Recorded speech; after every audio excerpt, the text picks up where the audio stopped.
Anna. Good morning. How are you? How are you doing? I'm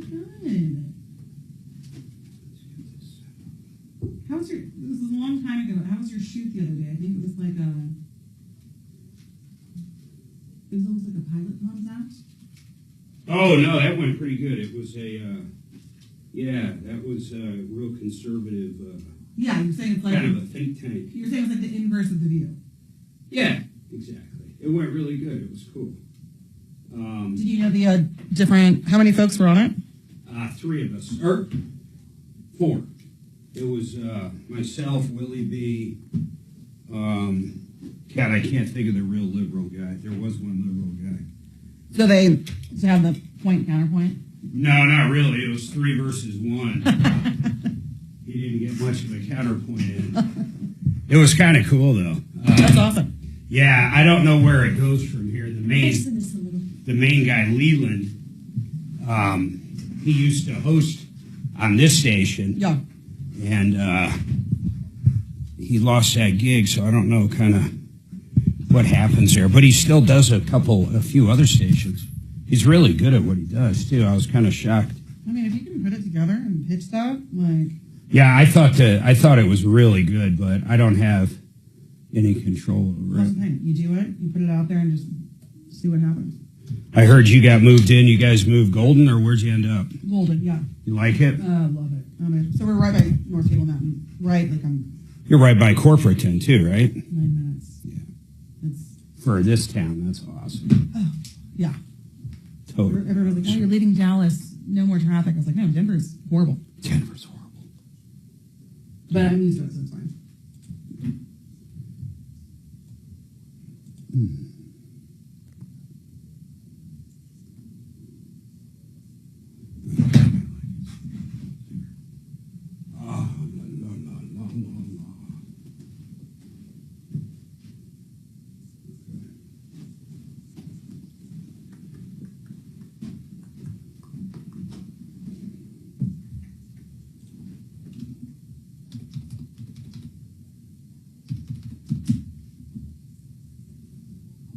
Maker's back before the end of the month to figure out how to cut more than $1 billion from the state budget. Google Auth. They said the $1.2 billion shortfall. There's clearly a hole to fill. We switched over to a different carrier, and so far, Good, bad, ugly? nah, it's great. I'm a little shocked because of the price. How cheap it is compared to AT&T. It's not even in the... You're waiting for the other shoe to drop, but it's not? It's not. And they use all 3 as backbone. So literally I have 2 phone numbers on my phone now. My primary is my original number with AT&T. And then if AT&T doesn't get a signal somewhere, it automatically switches to a different phone number on Verizon, which is cool. I didn't even know that technology was out there.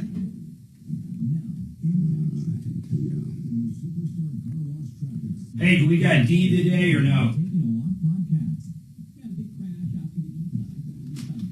Okay, I read through. Well,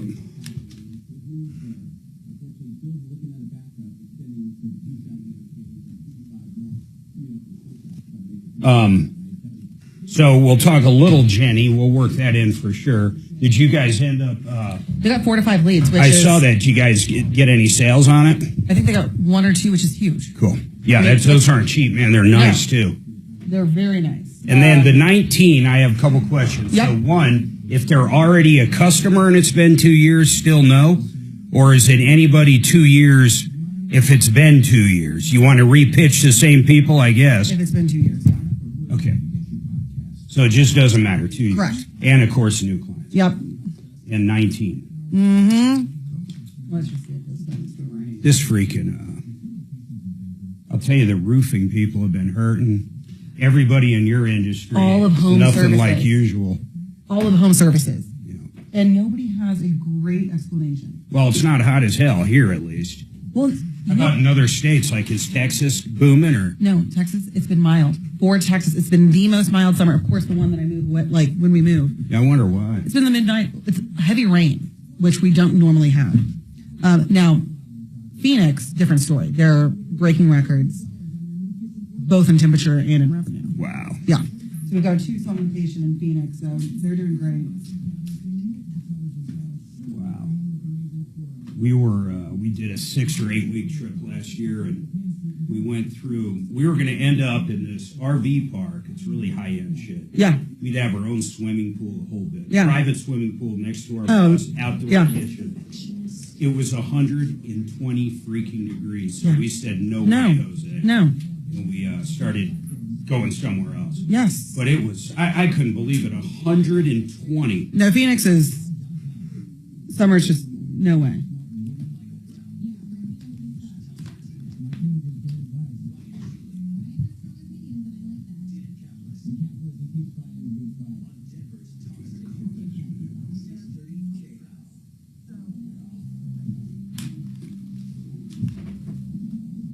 Ripped off, bad news. You need advice so you don't have to lose. We'll come running just as fast as we can. Troubleshooter's gonna help the common man. This is the Troubleshooter Show. Now, Tom Martino. Welcome, my friends, to the only show that's kind. We're here to solve problems, answer questions, take your complaints. We're here to make your life a little bit better. You've been ripped off. We're taking advantage of you. I promise. This is the show for you. We go directly after the bad guys. In fact, a lot of times we try to get them on the air with us. We want to hear both sides of the story. We want to get to the bottom of it. And if you're owed money by a contractor or a landlord or anybody else in the world, we want to help you recoup those funds. In fact, we have done it to the tune. You ready for this? Over $300 million in cash, merchandise, exchanges, refunds, services. You get the idea. We go after it. In fact, one I'm very proud of, very recently, Dimitri got on it. We had a lady who bought insurance. She thought she did on a commercial building. She literally thought she had an insurance policy. In fact, they took over a year of her money up front. Over a year. She put a claim in 6 weeks after she had it for hail damage. She saw the other people getting new roofs. A lot of us have been in that situation. She called up, and guess what they said? Oh, we're sorry. We didn't accept your business. You really don't have a policy. Well, the broker, the dumbass broker, forgot to tell her she didn't have insurance. We got involved. We had her call up the insurance people in the state of Colorado. And guess what? They're going to pay for the claim. And we got her a real policy with Compass Insurance. That's just one of the many things we did in the last 2 weeks. So if you need help, I want to stress this. 303-713-8255. I've got one line open now. Friend of mine joining the show. In fact, Hannah with FixMyHome.com. Good morning. How are you, Hannah? I'm doing well. And yourself? I am doing good. So you guys... George and the gang, George Donaldson, owns Fix It. He bought it, my goodness, over 10 years ago now. He brought it to one of the largest HVAC companies in the state. Yes. I couldn't be more proud of you guys. Yes, absolutely. I mean, it's doing things the right way. It's looking at the long-term plan. But yeah, where we started and where we are now. It's incredible. It is. It's building relationships with the customer what it is. and with employees, quite frankly. Absolutely, yes. You guys are in a cutthroat business, man. Everybody's always looking to hire. Everybody's looking to get other people's employees. It's a natural part of that business. It really is. But when you talk about the customer, it really is that relationship that you were saying. And what you were talking about earlier, also congratulations on that money that's been recovered. It's insane. Insane. But one of the difficulties with our industry, home services, is there are so many bad actors. But that also makes it simple for us to stand out. It's crazy. If you're honest, you stand out. So it's that simple. Years ago, Suzanne and I bought our first house. I think I was like 22 or something. She was 19 or 18, whatever. That's incredible. So it was in Clark Farms, which is in Parker, Colorado. And we bought it. It was brand new from Lennar. Actually, it wasn't Lennar. Back then it was called U.S. Homes. So we got to pick out the color and the carpet and all that crap. So anyhow, about 6-7 years into living into that house, the blower motor went out on the furnace. Yep. Which means AC doesn't work, furnace doesn't work, nothing works. So I saw this van just driving down the road towards Denver one day. And it said something along the lines of Christian HVAC company.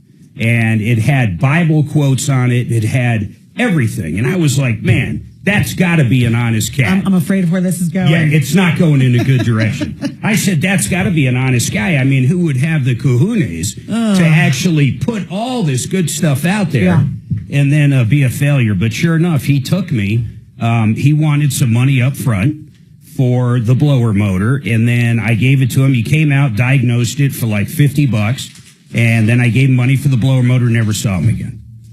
Never saw him again. Never saw him again. Mark, he quit returning calls, and we eventually just ended up getting it fixed by, I don't even remember what company. Yeah. So, I mean, it's pretty incredible. You guys never take money up front, ever, right? No, our techs aren't even allowed to sell. Even if it's like a $4,000 or $5,000 brand new system, there's no money down. No, you get the job done, you get it right, and then that happens. And it's an interesting concept. Our technicians that come out, if you would have called us, if we were around at that point, the technician fixing the issue is not allowed to sell you anything. What they do is they educate you. If you need something else, they stay in their own lane. They stay in their lane. They fix it. Somebody else will come out. You can talk to them if you need anything additional. But we do that for a reason, to really instill that trust. You don't want a salesman coming out when you're looking for somebody to repair and fix. No, in fact, it sets the company up for failure, if you ask me. Yeah, you're right. It's a very interesting business plan, too, when it comes to home services. Back in the day, and I know a lot of people don't like talking about it, but I do like talking about it. Back in the day, we were all used to time and materials. Mm-hmm. And the issue with time and materials, as a company not only gets bigger, but gets more employees, gets more vans, just does more advertising, costs go up. It gets to the point where you pretty much have to operate at where the break even is. If you don't operate there, you're going to go out of business. Mm-hmm. I mean, there's no doubt about it. But the other side to that is, how many people do you know that have worked for you guys decided, oh, wow, I see, they mark that up 30% or whatever the markup is. I could do that and make all that money. So you have a technician go out, and when I was in the automotive business, I lost a lot of techs that thought they could go out and run their own business out of their garage, for that matter. And the next thing you know, they go out and they like, oh, I can do that 20% cheaper. They end up running themselves out of business, or they actually end up making less than what they did working for you or me. Well, I always look at it consumer facing. Think about this also. You want a company that when you get work today, you're going to be in your home for years. A lot of people move into their home. They're going to be there till the day they check out of Earth, right? Yeah, of course. You want a company that you can call time and again and know they'll be there. A lot of these folks that go out on their own, they're done in 1 year. So you can't call them to come back to that work. And if something does happen, something does go rogue, then they're there with insurance to cover whatever the problem is. They're there for the warranty. Yes, absolutely. Roofers are the biggest one. Yeah. You'll let someone do a roof, especially in Colorado. Well, you guys got a lot of hail. You're from Texas, right? Originally from Texas, yes. You see that, and you know what I'm about to say now. Storm chasers. The folks that come in, follow the storms, get out of town with their money, never to be heard from again. No, and it's crazy, and all of a sudden there's a warranty issue, and it's Who nothing. do you call? There's no one to call. No, it's crazy. So any questions you have for home services, we'd love to hear from you. Hey, Danny, what's going on with you, man? What's happening with this water? Hey, what's going on?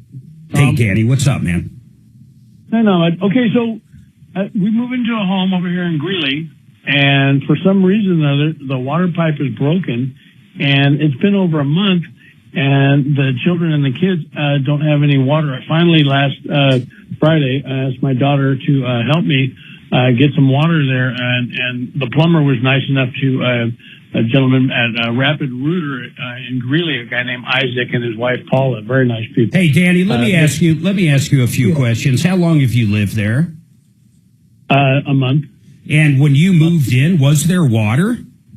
There was never any water. They were supposed to put the water to the building, right? They were going to. Is it a new? It kind of helped me hear what happened to the water. Is it a new building? No, the home had originally, before we came in there, had been in foreclosure, and the insurance companies had sent in, and the banks had sent in the insurance companies to winterize the property. Did you buy it? Did you buy the property, or are you renting it? Right now, we're in the process of one day purchasing it, but right now it belongs to my nephew Joey. Okay, so Joey owns it. Isn't it Joey's responsibility, especially if he bought it in a foreclosure, unless if there's something on what I would refer to as the "we owe you" statement saying they're going to run water? Is it Joey's problem, or is it technically, I understand he's your nephew, he might be helping you out, but am I correct in saying this is a Joey problem? We covered the expenses. No, the problem is with Allstate Insurance. Allstate Insurance took over the responsibility from the banks to winterize that property, and there were 2 cracks in the pipe. So somebody didn't put in the appropriate amount of weatherization in order to keep the thaw and the freeze. So they froze and they cracked. So who owned the building at that time? Okay, at that time, it would have been under the care of the banks but you have nothing to do with Allstate. Joey has nothing to do with Allstate. You didn't have a contractual agreement with them, nor did the owner of the property. So why are they even involved here? Why don't you go back to the bank? Did the bank in the purchase to Joey actually say, we're going to repair all this stuff? That was the intent was, okay. The banks took on responsibility when the building went into foreclosure. Am I correct right there? Well, they foreclosed on the building. If I'm understanding this right, they didn't start foreclosing. They foreclosed it and sold it. They didn't sell it. Joey went and went through the process he had basically sold the property over to somebody else. That other person failed on their loan. I'm sorry. Hold on, Danny. I'm sorry. Let me understand something. Who owned it before Joey? That I'm not sure. So it wasn't Joey. All right. Okay. Correct. So whoever owned it before Joey, did it actually get foreclosed on and the bank took it over, or did they do like a short sale? Yeah, there's some kind of what do they call it? Legal maneuvering that you can do. That let's say hypothetically say that Tom buys this property, tries to sell it to Dan. Dan doesn't do what he's supposed to do. Tom is a little short on money, but he doesn't want to lose his credit and so on and so forth. So he goes through all the process of getting the bank to re-give the property back to Tom. But in the meantime, while the property was in the care of the banks and the realtors, they were supposed to weatherize the building because nobody was in the dwelling. Well, okay, then if it's as simple as what you're saying, how come the bank or whoever hired, let me ask you this. Who was the policy's name in? Was it U.S. Bank? I mean, literally, who was the policy in? Who had the policy? Right. And from what I understand from Joey, the policy is in his hands, and it is the assessors, the building assessors, the people that work for the insurance company, they're the ones that were basically saying, no, we're not going to take care of that. Now that there is documentation from a licensed plumber that the crack or the break was because of lack of weather. Right, very good. Yeah. Freezing, thank you. And freezing, then now it's going to fall back on that. But in the meantime, why all this nonsense? Hold on. I'm like my head's spinning. I got some very pointed questions for you, Danny. It sounds real messy. Everybody hold tight. We're going to be right back. And Samantha, you'll be after Danny and Mario. One line open, 303 Martino. Morning, Mark. Hey, Doc. How are you, man? Morning. How are you?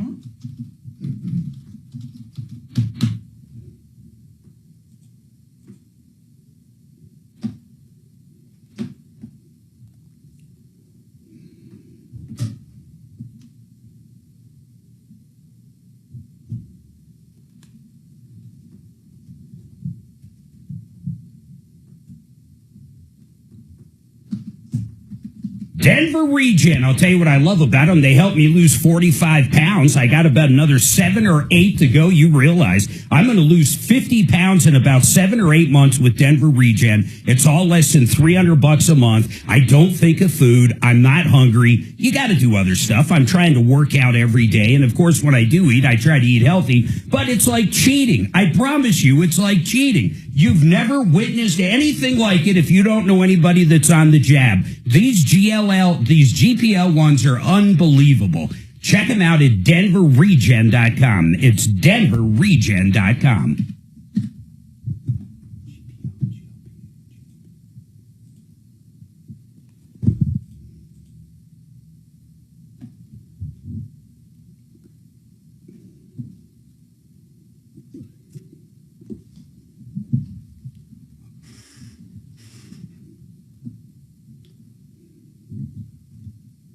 Sue's at home today?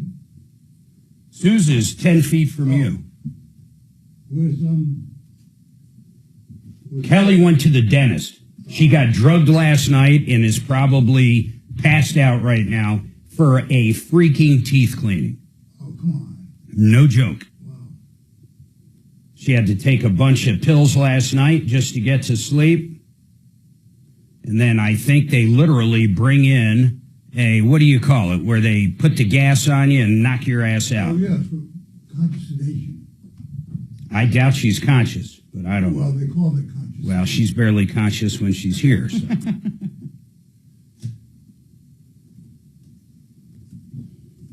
I've never heard of anything like it. A teeth cleaning. I could understand if you're going in to have like 17 teeth removed from your mouth or something, but for a teeth cleaning. Yeah. It's crazy. Well, I mean, usually nitrous. I take nitrous sometimes for that, but not conscious sedation. They actually bring in an anesthesiologist, is my understanding.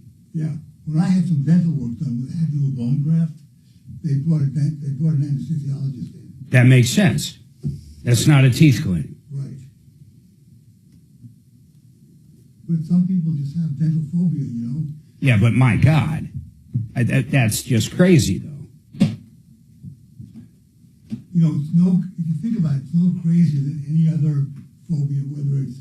Yeah, but most phobias don't go to that extreme with most people. Well, if you have a phobia, you have a phobia, you know, it just... Hey, I'm afraid of jumping off a cliff without a parachute, but I don't sit around thinking about it every day. I have a phobia about roaches. If I saw a roach, I'd be up on this table screaming like a little girl. I'd love to see that. I'm bringing, Suzanne, we're bringing in roaches. Bring in the roaches. Don't seriously, Suzanne, we're bringing in roaches. Are you talking about bugs or marijuana? No, just roaches, like real live roaches. If Doc sees one, apparently he will jump up onto this table and scream like a girl, and I have got to see that. When I was in medical school, I had a small apartment, and I had a roll-out bed. I would roll it out, and before I went to sleep, I put 2 rings of rain around the bed before I got into it. Yep. That cannot be healthy, but you slept well, so that's good. Well, Living in Texas, there's cockroaches everywhere. I had never, I don't care how clean you keep your home in the summer, how they come in. It is disgusting. that's one of the things I love about Denver. No roaches?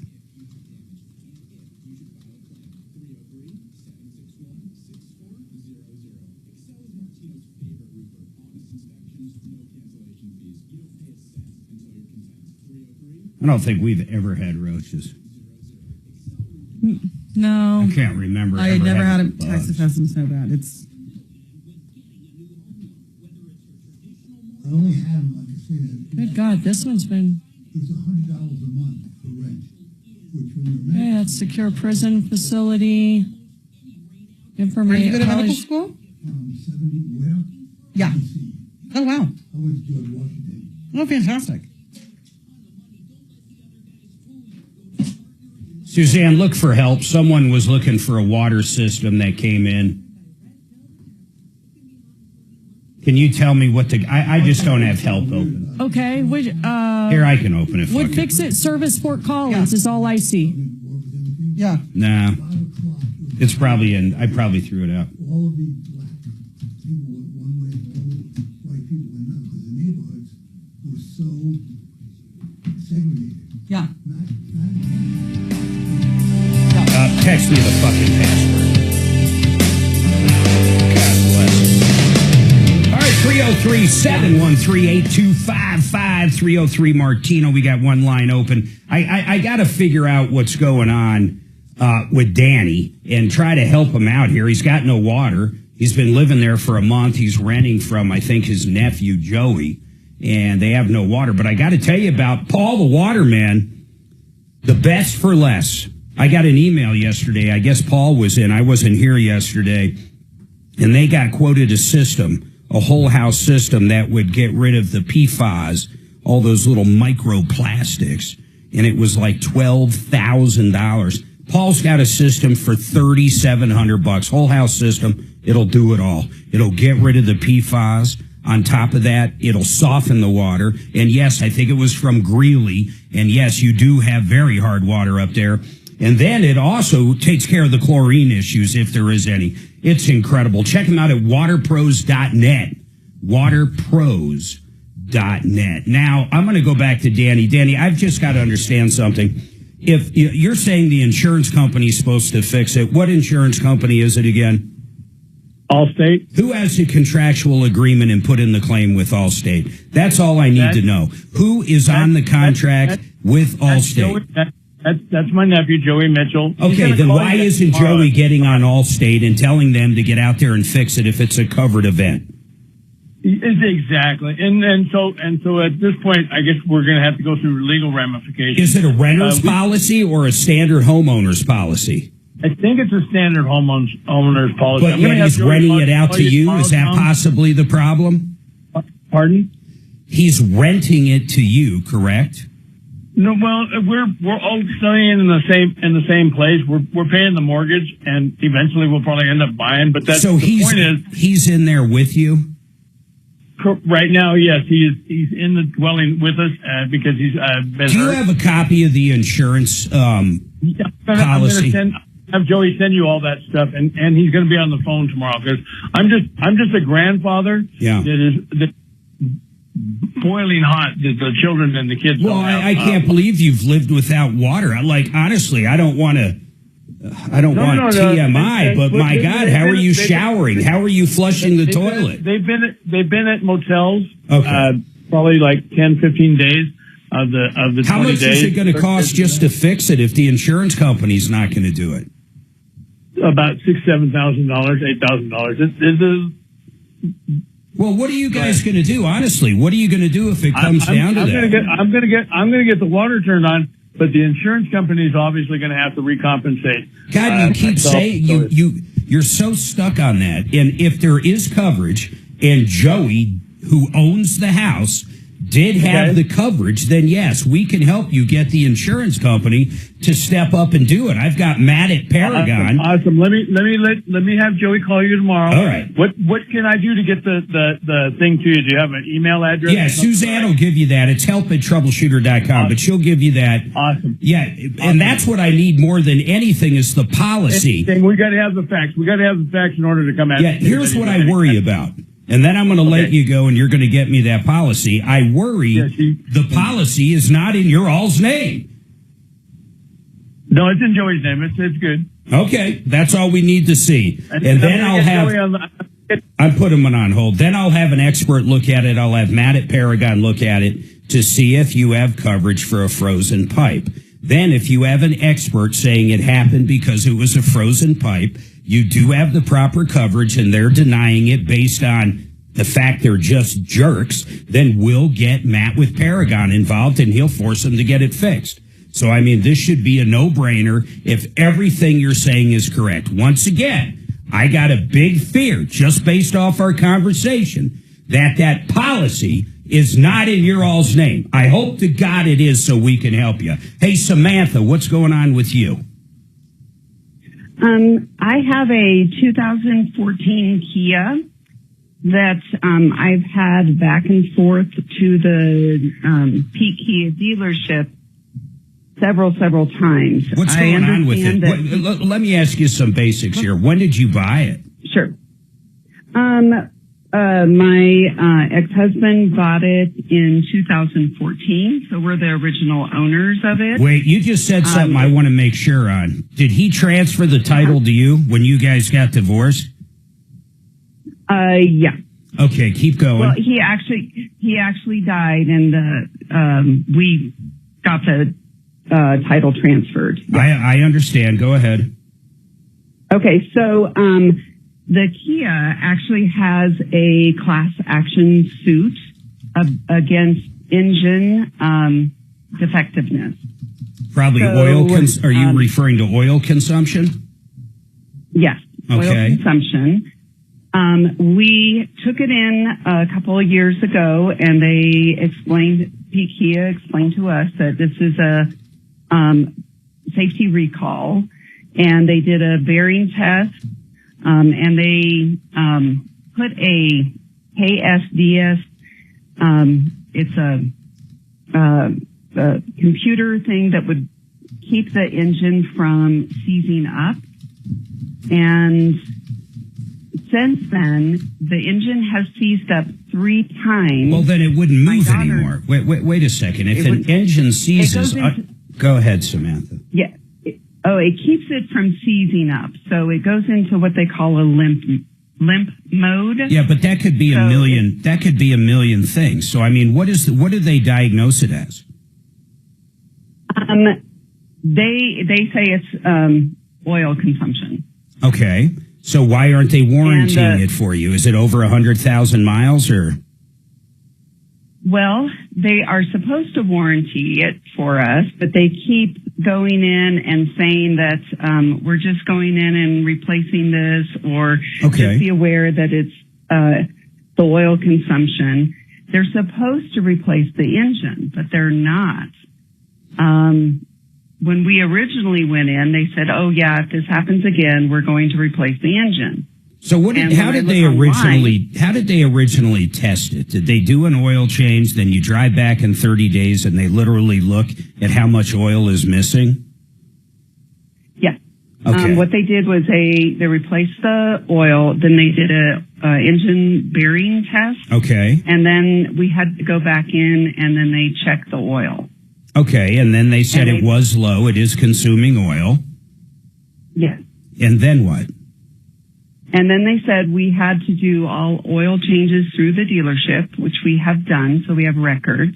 Well, you don't have to. First of all, that's a big, fat lie. You have to have proof of all oil changes, but in no way did you have to. I just don't want other people to have bad information. You can get them done at Walmart, Sheridan Auto Tech, Brakes Plus, you name it, you can get them done anywhere. You got to be able to prove you had them done. So if they really told you that, they're lying sacks of crap. But keep going.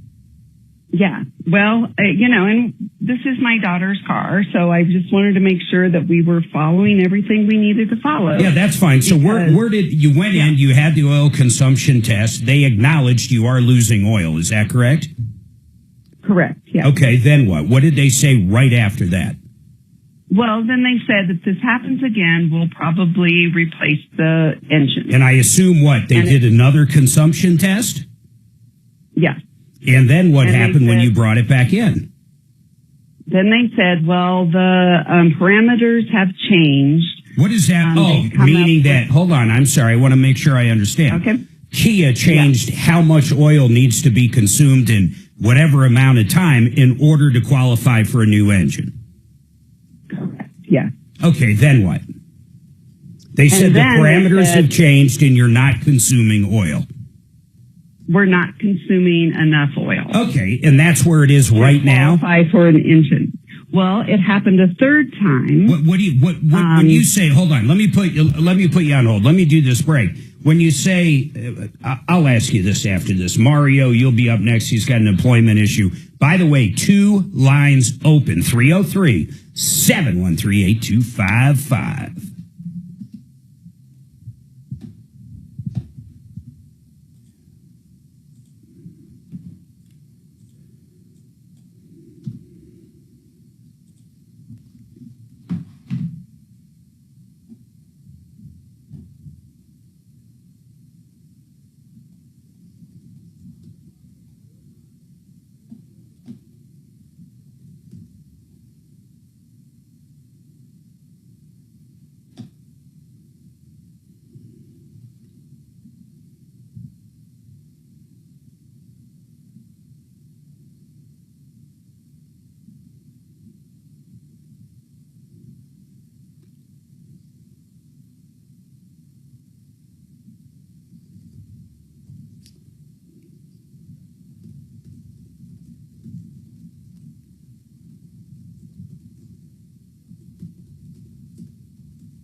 K&H Home Solutions. These guys have been around since 1956. That's like 68 years. What a legacy. They have, of course, the most beautiful line of windows. In fact, they sell Alpen windows now. These are high-performance windows, custom crafted, super insulating, thermally efficient for homes in Colorado, built here right in Colorado. Their lines of siding, absolutely gorgeous. And then, of course, entry doors and sliders. You got to check these guys out. Have them come out. Get a free quote, khwindows.com. khwindows.com.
You guys doing any vacations coming up?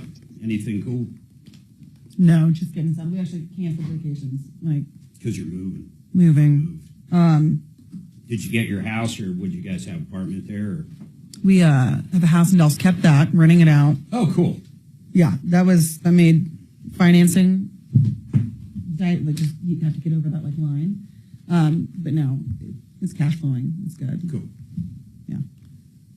But getting to deal with the joys of tenants. Yeah, being landlords is always fun. 3 weeks in already. I'm like, oh my. Yeah. No, I haven't I just haven't done it. If I do it, I do it through like an investment company or something. I don't want to get a call going something. Oh, it's crazy. I have enough calls already. No, this is kind of a test. We signed a 2-year lease. We'll see if it's worth it. Well, if you found the right people, it's going to be great. I think that's the whole thing, man. Finding good people. Mm-hmm. Like if I rented a house, I'd be so respectful of it. It's crazy. Just like any apartment we've ever had. Yeah. I had a neighbor that rented one out in Castle Rock all through COVID. He had 2.5 years, didn't get a nickel, couldn't evict him. No. And his mortgage payment was basically exactly what they were supposed to be paying. Yeah. So it's not like he owned it outright. Yeah. He was losing money every month. That is, the squatting laws are so crazy. Well, in Colorado, they're absurd. Is it even worse here? Oh, way worse. Absurdity. Because I feel like it's an issue everywhere. Yeah, Florida is not anymore, but it is definitely an issue everywhere. But Colorado's unbelievable. Another level. Bad for landlords. That's good to know. That's because of police. Yeah. It's really bad here.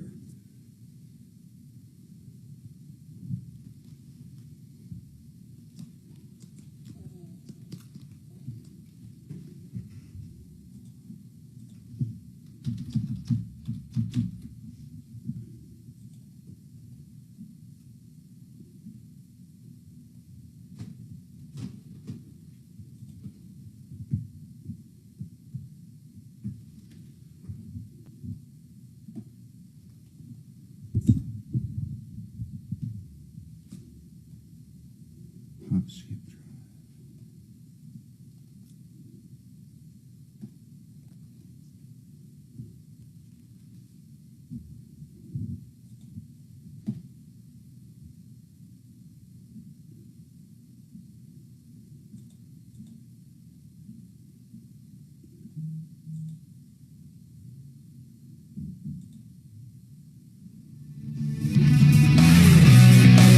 All right, 303-713-8255. Couple lines open. 303 Martino. You need any help I'm going to go directly back to Samantha. Samantha, you had a Kia. You and your husband bought. He's passed away since, but in 2014, there was a lawsuit against Kia, class action, and the settlement basically said that if you had a certain kind of engine, I think it was a 2-liter and the 2.4, the Theta engine, or the Theta 2, or the Theta, I'm not sure how you pronounce it, but that's what I found on it. And it looks like they would reimburse if people were denied something under warranty and other issues. But you're saying yours doesn't qualify at the time, but you said you brought it in. They said if it did it again, you brought it to the dealer. They said if it did it again, they're going to put an engine in it. You brought it back in 30 days later. It ate more oil.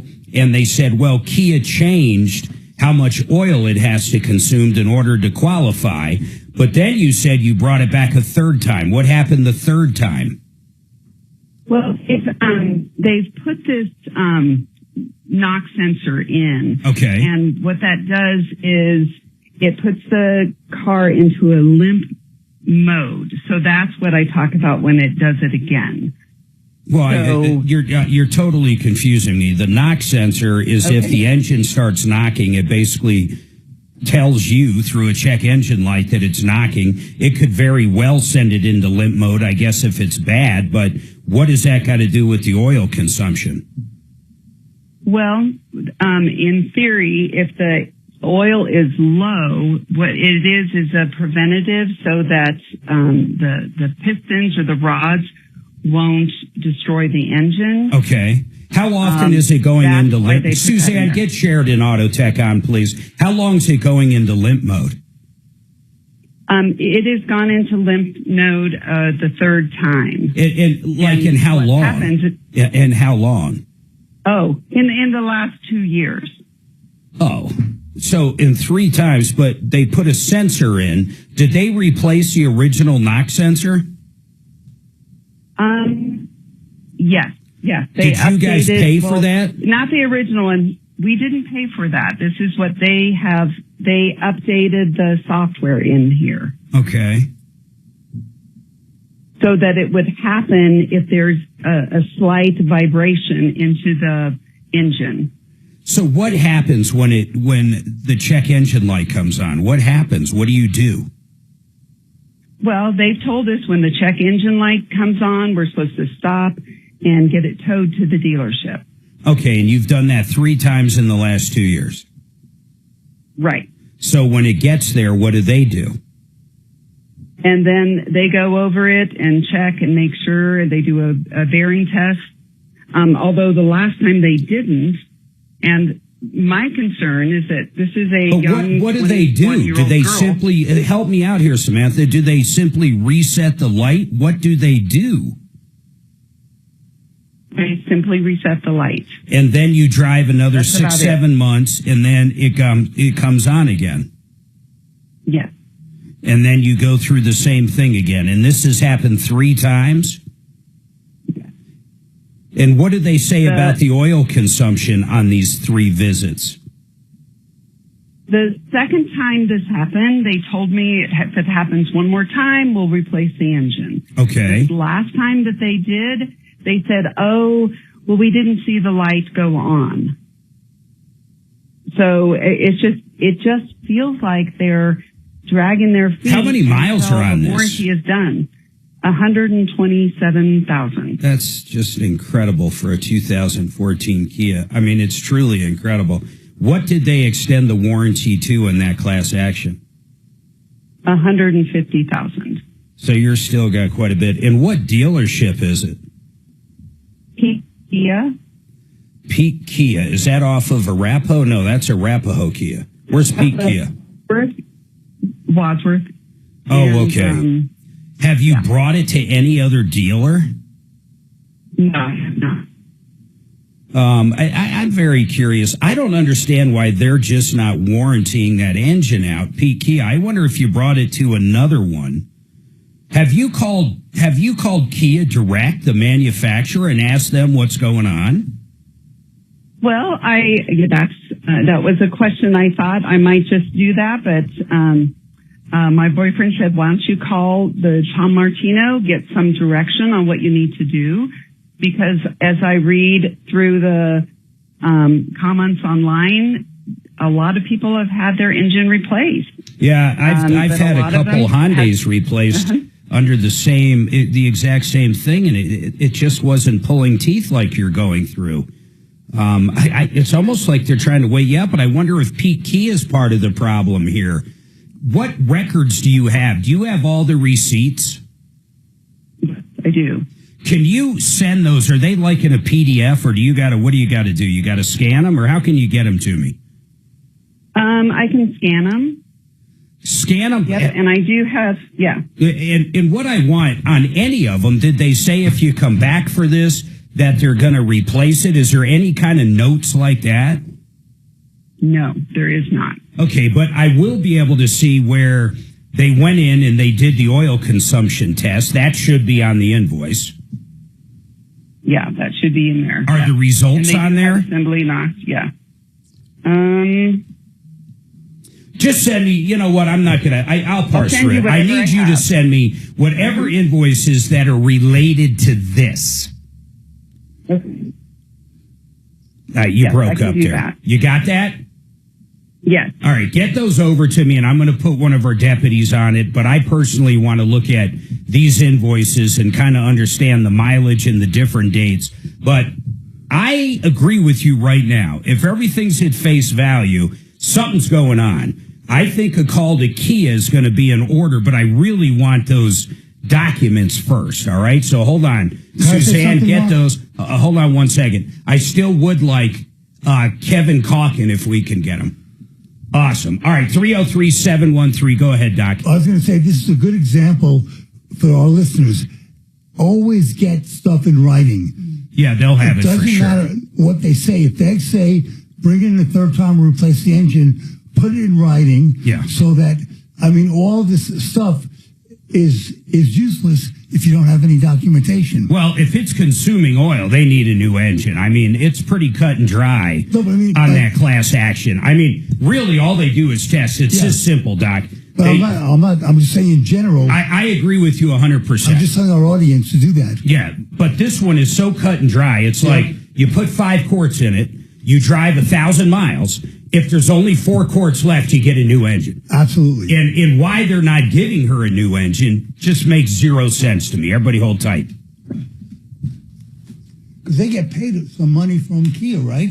What's that? Don't they get paid a good amount to replace the engine? They definitely get paid for it, yes. No, not only the engine, but the labor. Yeah, they get paid for the whole bit.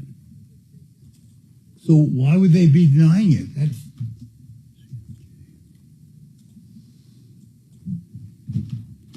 That I couldn't tell you. I've always been curious about that because that question can be asked for all kinds of things that are warranty. Yeah, but I was just letting people know, get it in writing. We hear that so many times with, well, they promised this, they promised that.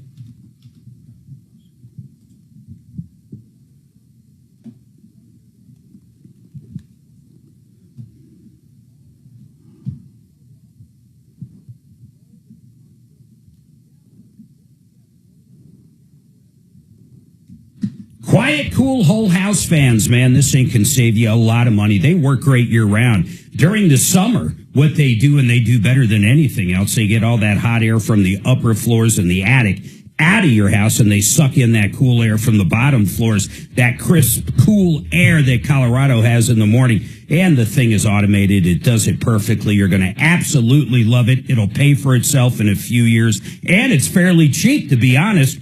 You want the real deal, though. You want Quiet Cool. QCcolorado.com. They're great people. QCcolorado.com or 303-800-3419. Now, I say this all the time. If you need a home loan, go direct to John Clace. You want to go to CMG Mortgage. There is no middleman. They're the underwriters. They're the lender. They have the money. They're everything. That's where everybody else goes. They do over $2 billion in loans every month. They are the the lender. Call John at 303-882-6679, or you can go to partnerinlending.com, partnerinlending.com, and that's for reverse mortgages, equity lines of credit, everything in between.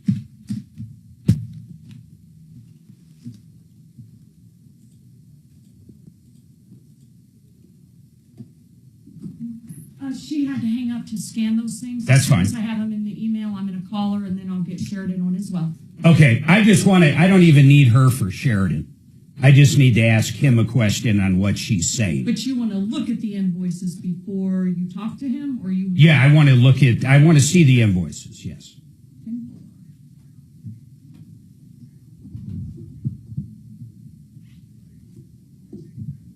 That bonus, long-term care benefits, and guaranteed to never lose money. Get all the information on this guaranteed pension account at mymoneymyway.com.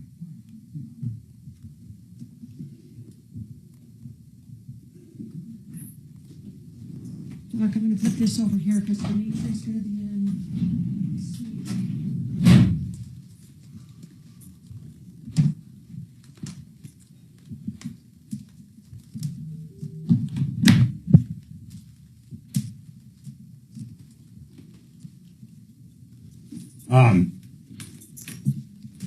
Dimitri doesn't want to be over there with the camera.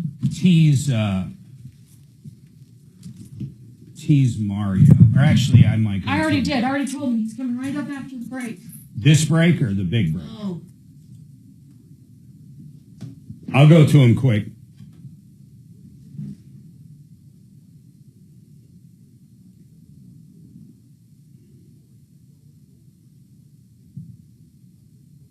What do you guys sell mostly? Carrier or what brand furnace or AC? Carrier would be That's number kind one. of your partner? Yes. That would be number one.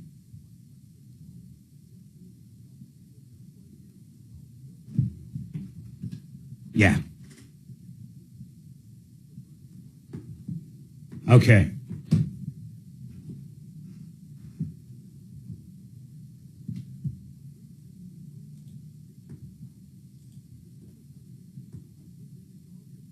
Whoop, whoop.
Did you end up doing anything with Runway? Runway, what was that?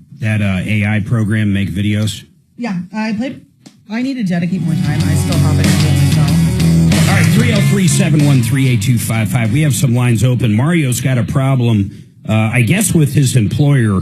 Mario, really quick, what's going on? And let me ask you this. Are you a 1099 or a W-2? How did they pay you? W-2. Excellent. And what is the problem? Well, so I was diagnosed with severe sleep apnea probably maybe around 8 months ago or okay. so. And I did have a problem with, so I was customer service just on the phone. Yeah. But ultimately, Mario, we're running up against the clock, and I'm going to pick you up first after the break. But what I'm curious is it a problem getting, say, unemployment? Is it a problem with them firing you because of a illness you have? Just give me a one-line sentence, then we'll dig into it after the break. Yeah, it's just a problem with them firing you. So they fired you, and you want to relate that back. Did you? Okay, I got a lot of questions about that, but that's the problem. He's been fired. I promise we'll go to him first after the break. 303-713-8255. We got a couple lines open. You need help. I wanted to talk to Hannah this hour because 24/7, I'm going to try to hit this every hour. They have got something going on. If you don't take advantage of it, you're crazy. Simple as that. Here's what they do. They come out, they do a deep clean, basically a tune-up or a refurbishment on your air conditioning unit. Yes. For $19. There's a couple caveats. One, if you're a new customer, it's a no-brainer. Yes. You understand this. Call them up, get it booked, $19. I mean, you guys spend an hour, 2 hours cleaning this thing. Oh, absolutely. It's no joke. We do not make money on these calls. What this is, you lose money. We are finding new customers. We're meeting new homeowners. We're building those relationships. Just like we talked about. That's what we talked about. And we prove it through that 2-hour deep clean. And what for $19. $19. So there's other people that are eligible. If you've had it done before, but you're a current customer, and Fix It does everything. I mean, these guys do electric, they do drains, they do plumbing, they do AC, they do all HVAC. You get the idea. If you are a current customer and haven't had it cleaned in 2 years, they can get it done again for $19. Generally, that's a couple $100. It's $199 normally if you've done it before. The reason why we're doing this, Mark, we're getting so many phone calls this summer specifically from homeowners who have not done a maintenance on their system. Why do you think that is? People just forget. They get busy. You would never skip a oil change on your car. And people don't look at this is a huge investment. Not only that, that condenser outside through winter, it gets the hell beat out of it. Oh, it builds up. There's everything in it. If you don't think, and I'm talking to people out there, if you don't think you need the cleaning, I'm going to tell you this. Just go out and eyeball your condenser.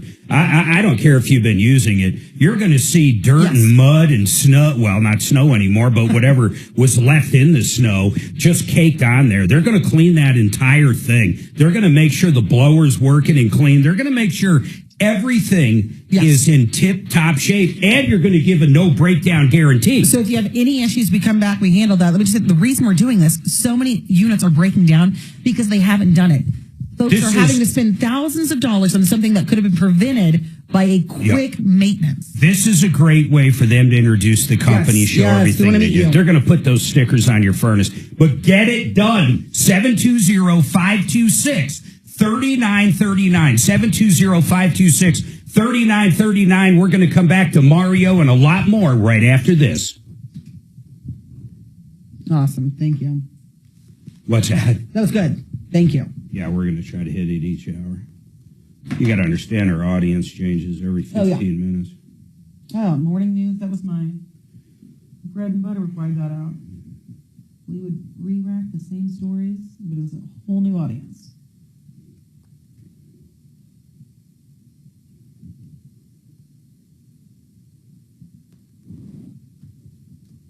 What the fuck's this mean? I don't understand why this is doing this.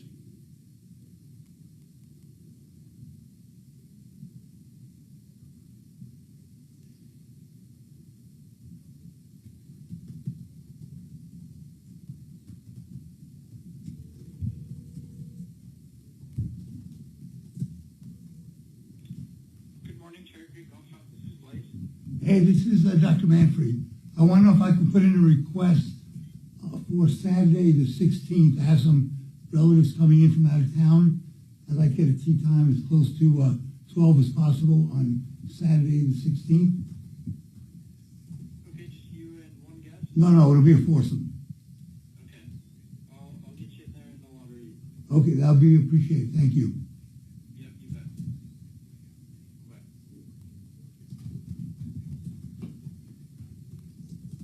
I mean, do you think that's like being smug? Is that what you're thinking? I can't hear you. I got it right here. The card. No. Oh, you sent it to him. I got it in the mail. So I got was you. like, Do you think it's being like a dick is all I'm asking, or do you think it's legit? I don't know if it's genuine. I guess it must be. I don't even know.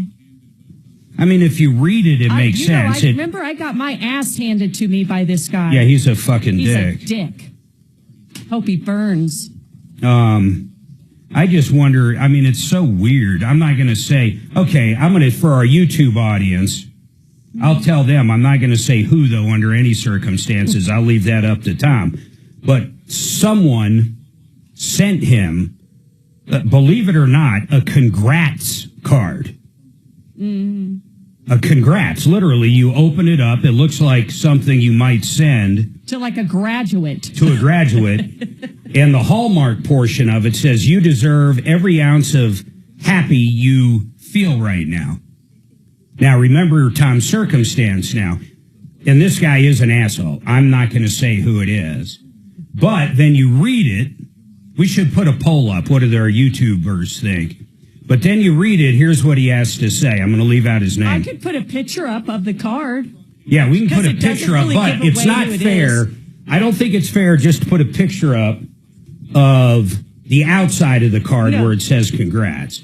Here, look at this, Hannah. So someone sent this to Tom, a congrats card, and it's referring to cancer, but here's what they wrote on the inside. You deserve every ounce of happy you feel right now. That's the hallmark portion, if you will. Then they handwrote, Tom, you have a good heart. I know. That's in quotes. So happy you beat the big C. God wants you around. What's that last word? Hugs. Hugs. And I'm not going to say the name. But to say the absolute least, this guy did some really bad shit. I'm going to go right there with it. Okay, so we know this person. We know this person. He's not a good, in my opinion, this is not a good guy. Okay. So I don't know I don't know if He's it's immoral. like being tongue in cheek. I don't know. Yeah. It sounds pretty sincere to me. You think so? I think so. It's congrats. Like, not congrats on a diagnosis, but congrats on. I don't think So maybe Congrats on he's changing beating the his big ways. C. Yeah. Why would you say Actions something speak like louder that than words. with a sincere message if you didn't mean it? You had to take the time out to buy a card. See, and I can't fill in that blank. I refuse Yeah, to it's so fill in that cryptic. blank. It's I so know. cryptic. But what he That. did was, he said, I just can't even like give a hint about it. Troubleshooter It's Show, okay. what is your first name? But sometimes, But that's why I question it. But you're right. People change. and also circumstances change. That's true. I mean, you can have people. He might have went through something because what he did was many years ago. And I have no idea what's gone on in his life. Right. There can also, I think if there is any ill intent, it's in moments like this, people see vulnerability, that this is my in to ingratiate myself again. Yeah, true. You know what? Like, I think I know exactly what you I think mean. it was He's sincere. making himself feel better. Yeah, that's how I would read it. But yeah, I think he was trying to say a kind something. Now, what his intent is.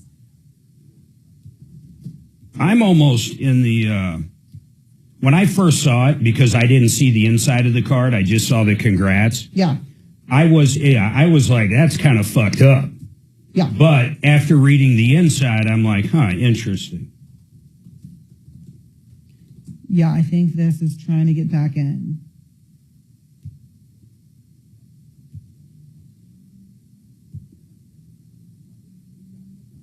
Is Tom doing chemo today? Say it again? Is Tom doing chemo today? Yeah. It's shit day.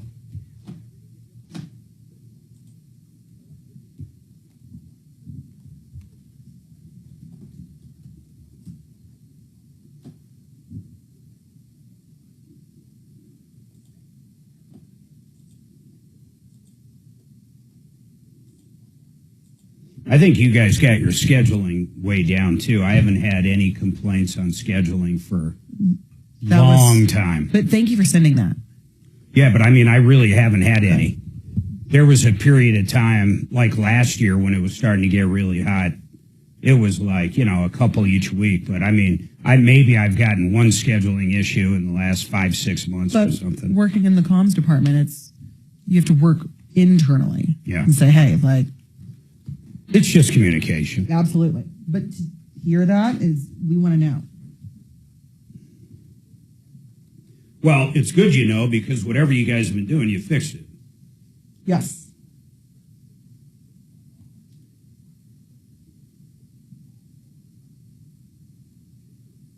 I wonder if this shooter was a Army guy. I bet he was. Where was that? I just heard a little bit. Georgia, Fort Stewart, wherever that is. Where's Fort? Matt's not at Fort Stewart, is he? That's in Georgia. Yeah, that's where they live, I think.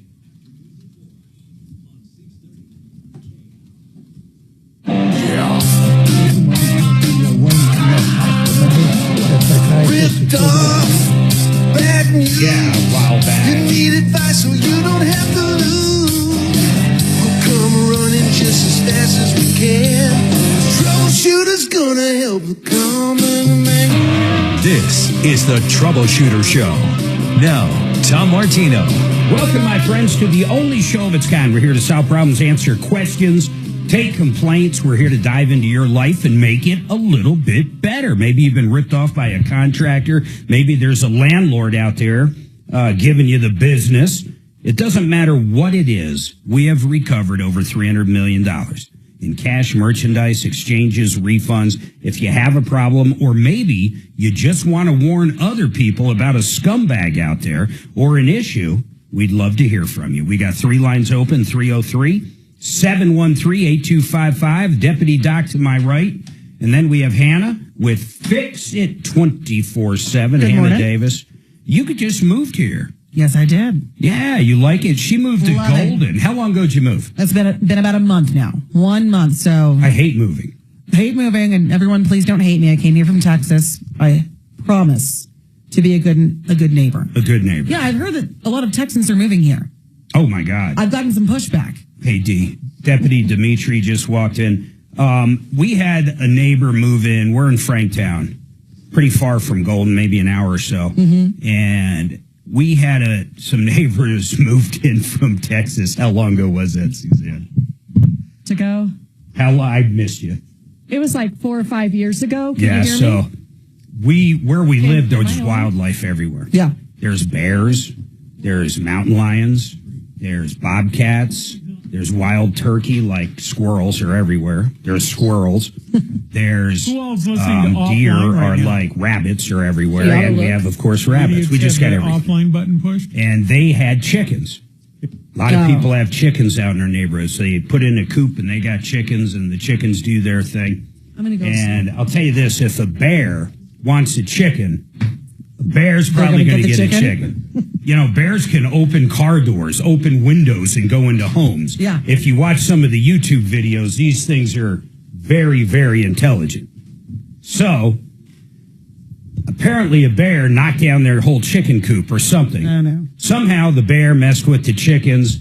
I don't know if it killed 1 or 2 chickens. Did it kill any chickens, Suzanne? I don't remember. Mostly it was getting close to his little girls, and that was scaring Mom and the little girls. But it was because of the chickens.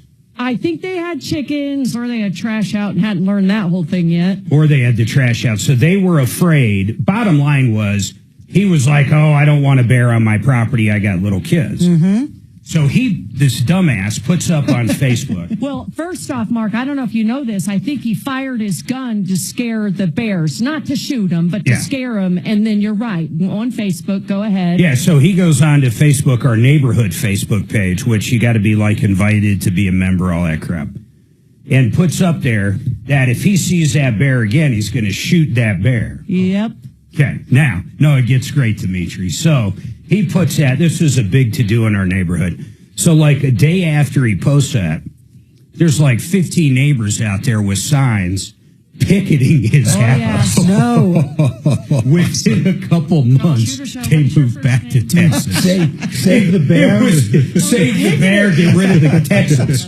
Save the bear, get rid of the Texans. That's the slogan right there. Can you imagine, though, moving in, not quite understanding the environment you're in, and then threatening to kill the wildlife? First of all, unless if it, like, literally tried to attack him, his ass would be in big trouble. Yes. You can't hunt a bear in Franktown, period. Now, we can shoot guns all day. I can go out back and blast up stuff all day and night well, maybe not night, noise ordinances, but all day long, no big deal.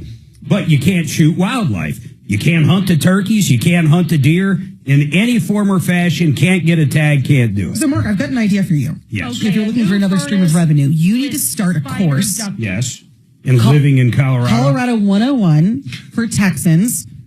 And for Texans. In quotes, bless their hearts, because that's what we say in Texas. That's our underhanded way of saying, screw you. Screw you. Say, oh, bless their hearts. Actually, I like most Texans. This guy just, I don't know I know where he went wrong. I don't know why he went there. Yeah. But he probably moved from Austin. Where'd you live? Dallas, Texas. Yeah, see, that's Texas. Austin's like California, Texas. But it's interesting is people that leave California, that are fleeing from California, most are moving to Austin. Yeah. And if you're wanting to leave California for especially political reasons, I don't know why you're moving to Austin. Well, I don't know why anybody. It's rinse and repeat. It is beautiful there. It used to be beautiful.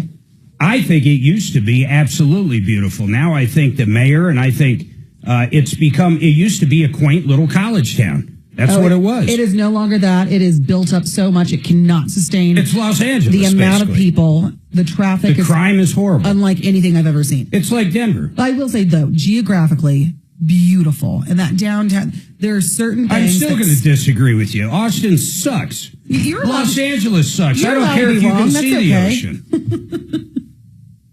Oh, yeah. The Yogurt Shop Murders. We're watching that on Netflix.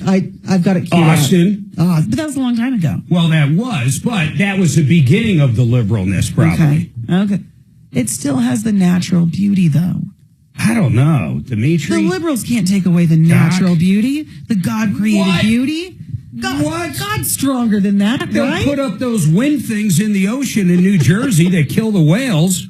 You want to see a big dead whale float up on the beach? I do not want to see that. I do not want to see that. You know, one of the most beautiful and serene places I found in Colorado is the Pawnee National Grasslands that are kind of between Greeley and Wyoming. Okay. Pawnee, yeah. Is it a reservation? No, it's a national grasslands, which is like a national forest. There's just a different kind of vegetation over there. And it's beautiful. There are these bluffs over there. It's so peaceful. How does this work into Austin? Oh, well. I think he's trying to cut the tension. Hannah said, I think it's the mediator. Hannah said that the liberals are going to have trouble destroying the environment. Well, they found a way to do it over there. They planted hundreds of windmills. Where they drop wolves in there. Well, that's another way to do it. It's like dropping wolves in the Denver Zoo at these night. These windmills are sitting there all day, all night, chopping up birds. Those big ones. Yeah. Oh, yeah. They're real ones. Same thing like they the put big in ones. the ocean out in Jersey. Yeah. I mean, it's a crime against the environment. Yeah. I guarantee you that. All right. Let me get back to this guy. Then we'll jump back into there because I got a lot more to say on that. Mario, so tell me the deal. You have a very bad case of sleep apnea, right? Yeah. Yep. So how does that affect your job? Help me there. You can't sleep at night, so therefore you're tired? I mean, how does that work? Yeah, so since I was at a desk all day, I kind of would get attached a couple of times throughout the day, and I'd fall asleep. So you weren't, but Mario, if you weren't doing your job, are you trying to say this is like an ADA issue? They can't fire you for falling asleep at work because you have sleep apnea? I'm trying to figure out where you're going with it. No, I just was wondering. So I got tested and I got the machine and everything. I'm trying to fix the problem. Hey, by the way, man, let me ask you a couple things about that, and we'll jump back in. Did they put you on a CPAP, do a sleep study? Yes. So when you wear that apparatus, I assume you're sleeping good now. Yes and no. It's getting better. It's just it's hard to learn to live with it, right? I mean, is that the only problem now? Yeah. You realize, just starting to, people out there realize sleep apnea is not just snoring. When my dad got into his 80s, it got so bad one time at our house here, we thought we were calling 911. I mean, it got bad. In fact, my mom was ready to take him to the hospital, or we were ready to call an ambulance. He just simply couldn't breathe. So it was the elevation, of course, he wasn't used to, and he figured he could get away 4 or 5 days without his machine. So he didn't bring it, and man, it could have been catastrophic. Thank God it wasn't. But Mario, what I'm trying to impress on you by telling you that story is make sure you use it. It might not be just not sleeping great, but literally you can stop breathing and die. I mean, it's that crazy. Are you fat? Yes. So that's the other big thing, man. And listen, I'm not sugarcoating anything. You got to lose weight, Jack. You know, they have the stab now. If you're morbidly obese or just obese, you can go get on something that's going to help you lose weight big time. I mean, big time, Mario. Are you on a GLP-1 yet? I'm not on it yet. I have to have diet. What they told me at the doctor. Yeah, how long ago? How long? I know what you're going to say. How long ago was that? I want to say that was late winter, so around probably February or so. It's probably changed big time. There's other ways to get it. I realize a lot of people can't afford it, especially if you don't have a job right now. But there's other ways besides health insurance. But yes, for obesity, give me an idea of your weight. How many pounds over are you? Well, let's see. Last I weighed, I was probably 5'10" or so. My God, man, they could make a documentary on you. That's a lot of weight, brother. You got to get on something. There is no way you can't get on a GLP-1. Then you've got to do a little diet exercise. I know it's easier said than done, but you got to get on that GLP-1 just so you eat less, man. Your stomach is going to work a lot slower. I'm on it right now. I wasn't that. I mean, I was 230 pounds. Now I'm down around 186. So, and that was in 7 months, man. You can literally lose 25% of your body weight. For you, that's 150 pounds in less than a year, man. Then you might even look at a lap band or something like that, but there's ways around this. And I know you didn't call to hear me tell you you're fat, but my God, Mario, really, I know I'm being serious, man. You need to get on something. I feel for you right now. I want you to get on something and lose weight.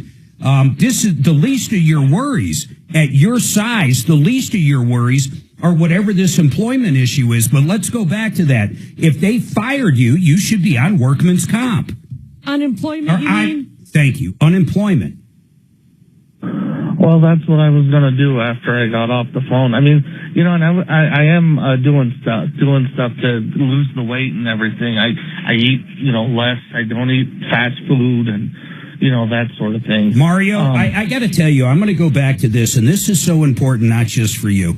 GLP-1s do something that most people don't understand. You will understand it. You know when you wake up and you want something from McDonald's, or I don't care if you're eating it or not, that's not what I'm saying. When your brain says, I want that McMuffin, or your brain says, I want pizza, or I want ice cream, one of the things that GLP-1 does, it mimics exactly what your body does. When your stomach is full, it sends GLP-1s to your brain to say, hey, I'm not hungry anymore. I don't feel like food anymore. So it doesn't just slow down the digestive, it gets rid of the food noise. That's what you need. It will get rid of the food noise so you don't think of food. Yes, you will feel full, but you won't think of food. That is what most people's issue is that even when I dieted before, if I wanted to lose 30 or 40 pounds, the biggest problem was all I would think about is my diet.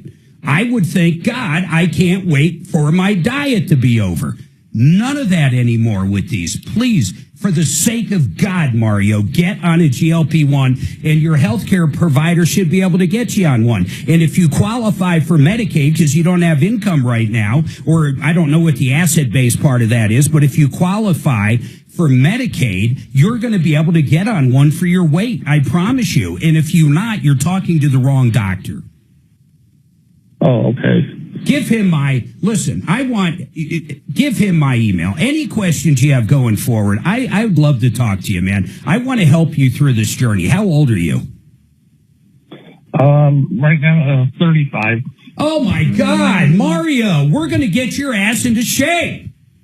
We're going to do it. Yeah. I'm going to help you, man. I promise you, I'm going to help you. Now, file workman's, I keep wanting to say workman's comp. File unemployment. Do both. See which one pays out more. Yeah, well, do both. If listen, the bottom line is you weren't wrongfully terminated. There's no fight there. If you couldn't do the job, they have the right to fire you. So if that was your question, there you go. But they cannot deny unemployment, and you have paid into that for X amount of years. Don't feel bad about being on it. You've got to follow the rules and try for other jobs, and it looks like you're trying to solve the problem so you can stay focused during the day at work. So you're on a good scheme. Get on that GLP-1, and just any questions you have, ask me. Now, if some reason it is denied, we know the head honcho over there. We'll email them, and we'll get the ball rolling to get you your benefits. Oh, okay. Sounds good. All right, Mario. Man, seriously, take care. Grab his info, Suzanne. I mean, so that's a lot of weight. Listen, 525 pounds, unless if he's 7'9", is absolutely morbid. It really is. And Mario, I know you can still hear me, and that's why I'm saying this. You have to do something. What you were saying with the thinking about it? It's Henry Bretz with Excel Roofing. If your home was in a hail or windstorm, you should call Excel Roofing first. We'll let you know if you have damage and if you should file a claim. 303-761-6400. Excel is Martino's favorite roofer. Honest inspections, no cancellation fees. You don't pay a cent until you're content. 303-761-6400. ExcelRoofing.com. We're on top of it. QC Colorado, man, these guys are great. It's one of those products that basically pays for itself. QCColorado.com is a website. It's the quiet, cool whole house fan. It sucks all the cool air up on these crisp Colorado mornings. We all know that. Doesn't matter how hot it is. It's nice and cool in the mornings on most days during the summer, and it pushes all the hot air, sucks it right out of the house from the upper floors in the attic, replenishes it with that cool air, pays for itself in a couple of years. The price is great. It's automated. You're going to love it. And installation with QCColorado.com is fast, easy, clean, and professional. 303-800-3419, the whole up and down the Front Range, or check him out at QCColorado.com. Holy moly, though. 500 pounds. Oh, it's in 35. And 35. He's got his whole life. We watched this show. What's that show we've been watching, Suzanne? She might not be in there. X-Files? No. Gilligan's Island? No. The Biggest Loser? No. Addams Family? No. Green Acres? No. MASH. 1,000-pound roommates. Oh. So it's two roommates that live together, and, well, together they weigh quite a bit over 1,000 pounds. And one of them went on GLP-1s and is losing weight like crazy. She started. Here's the weird aspect. So imagine me and you live together. You're you'll be the super fat one. You're 700 pounds. I'm 500. Yeah. So you're the fat. You're the fatty out of the fat. Yeah. Okay. Now here's what real happens. Problem. You get on the GLP-1s. Yeah. Next thing you know, you're 480. Oh, yeah. I'm still at 500. Yeah. It's like shit changes. Absolutely. Now this one's like, I don't think these are good for you. You shouldn't be taking these, and bringing around cakes and shit and all this kind of shit. But I don't even know where I was going with this, but I'll tell people out there. I'll tell you why the story or the show is so great. Suzanne pointed something out to me that's unbelievable, and it happens every time. First of all, they have the smallest car in the world. It's like a fucking clown car. Why there's two women that are that big sitting in this, like, one's got to sit in the back, and the passenger seat in the front is all the way up. Yeah. And she sits back there. The other one takes up 70% of what's left of the front. It's a clown car. It's crazy. Poor transmission. But when they go through a drive-through in the first season, or they usually don't go into a restaurant, that's a whole deal. But when they just see the bag of food, they light up like crackheads. Yeah. The smile, it's like they're drooling. It's an addiction. And when they start eating, they are so happy. They're dancing. They're doing the fat dance. It's absolutely amazing. And there's no acting. It is real as real gets, man. That's so tragic. It's like crack, though. Can you imagine a fucking hamburger being like crack? Yeah. You want me to ruin your day? No. Think about, I had to do pap smears on those people. Oh, God. You always got to go that next. It's always that next level. Think about that, Mark. That did ruin my day, Doc.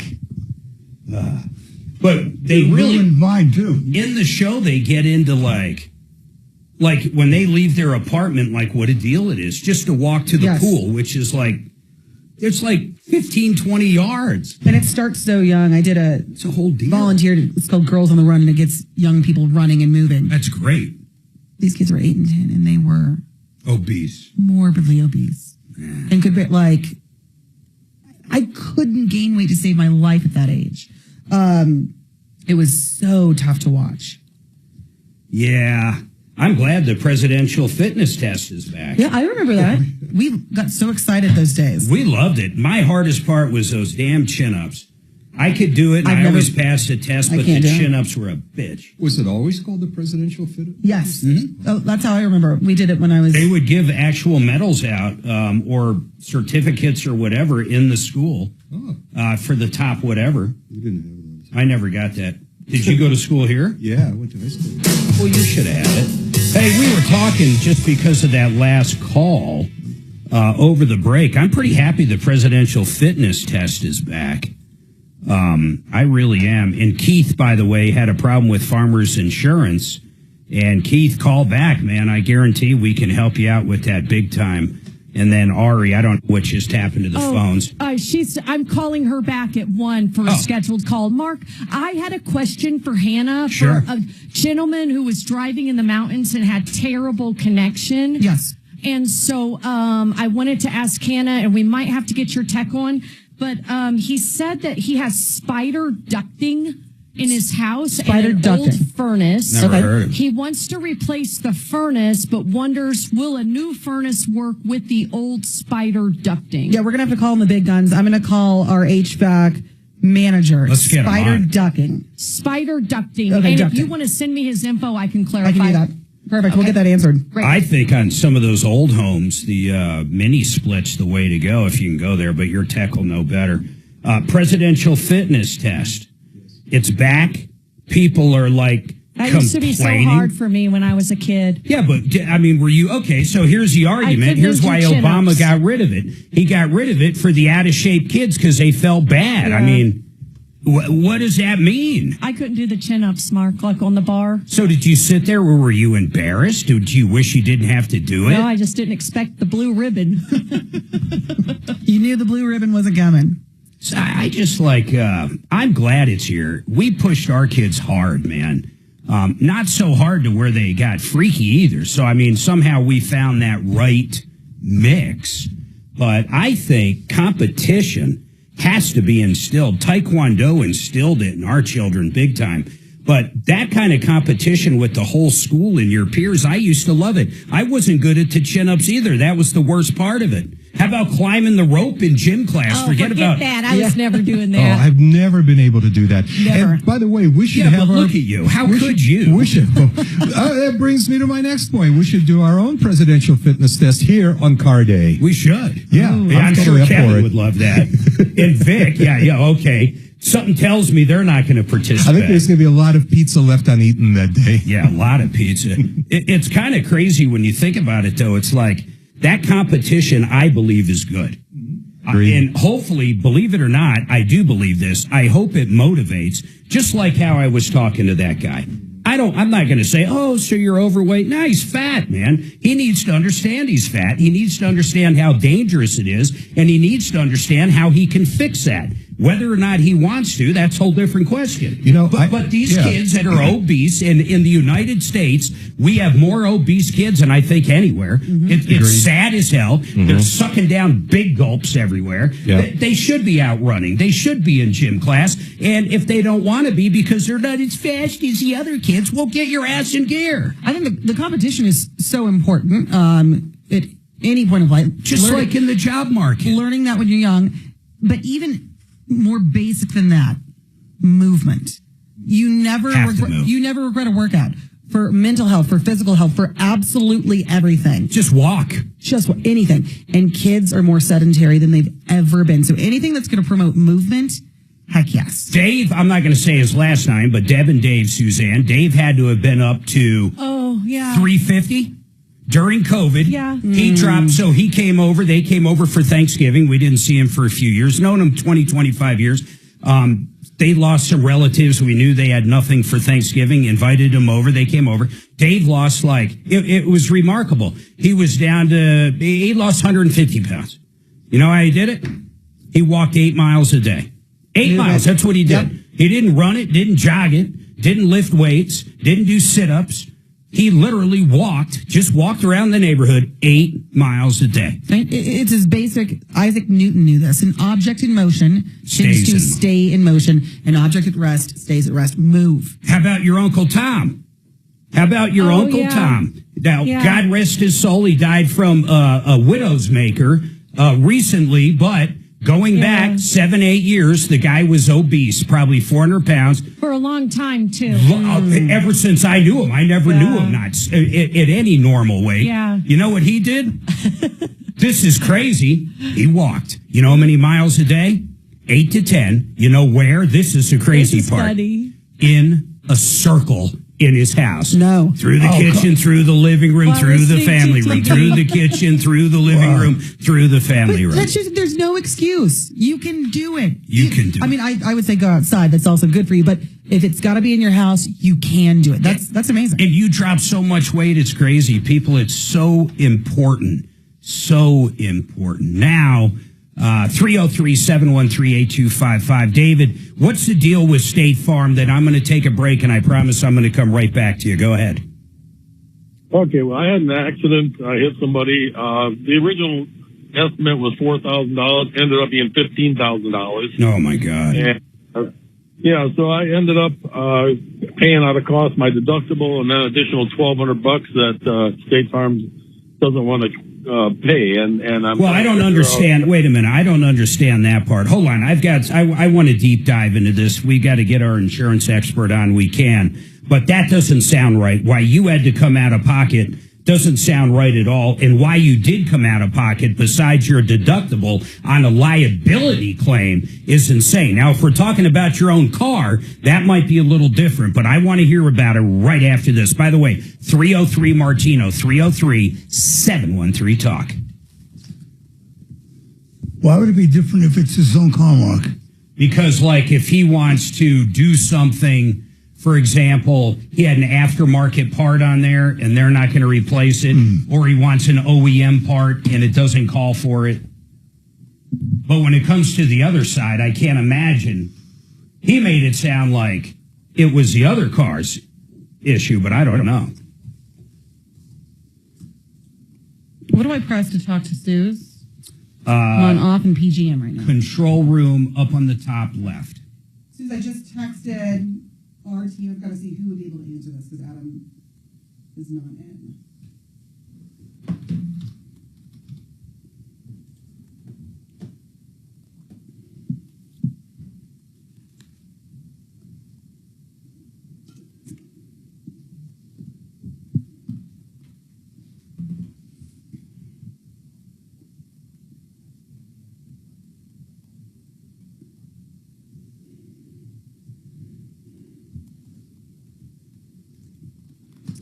DiscountBath.com. Quality remodels at discount prices. Chris runs such a great business. They were at our house, and the ideas they have, their design crew. And by the way, that's all free. They'll come out and talk to you about doing a complete bathroom remodel or just a partial or even just a tub to shower conversion. It's all free. But what they bring to the party is incredible. They talked about the placement of our tub, which we never use, and get rid of that, expand the closet, go with one of those, what do you call them, the California-style closets. We talked about heated tile floors, which we ended up with, and a steam shower. It doesn't matter what it is. They have all the ideas, and they have them for every budget. They can actually do those tub-to-shower conversions cheaper than anybody else that I know of, and they can do them extremely quick.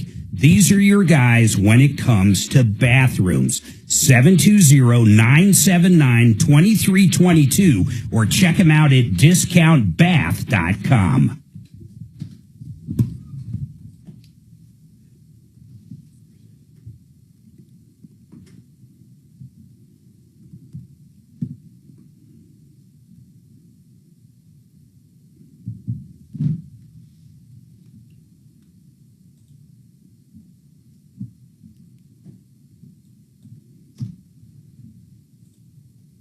Mark.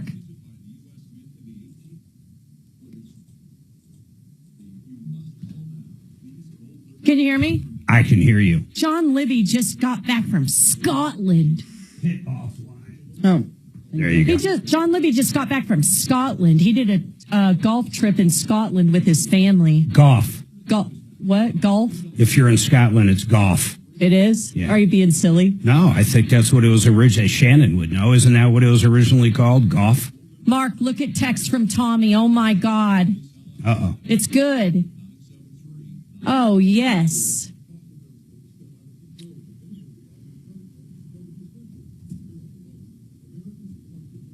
Oh, man. I got to figure out my group texts.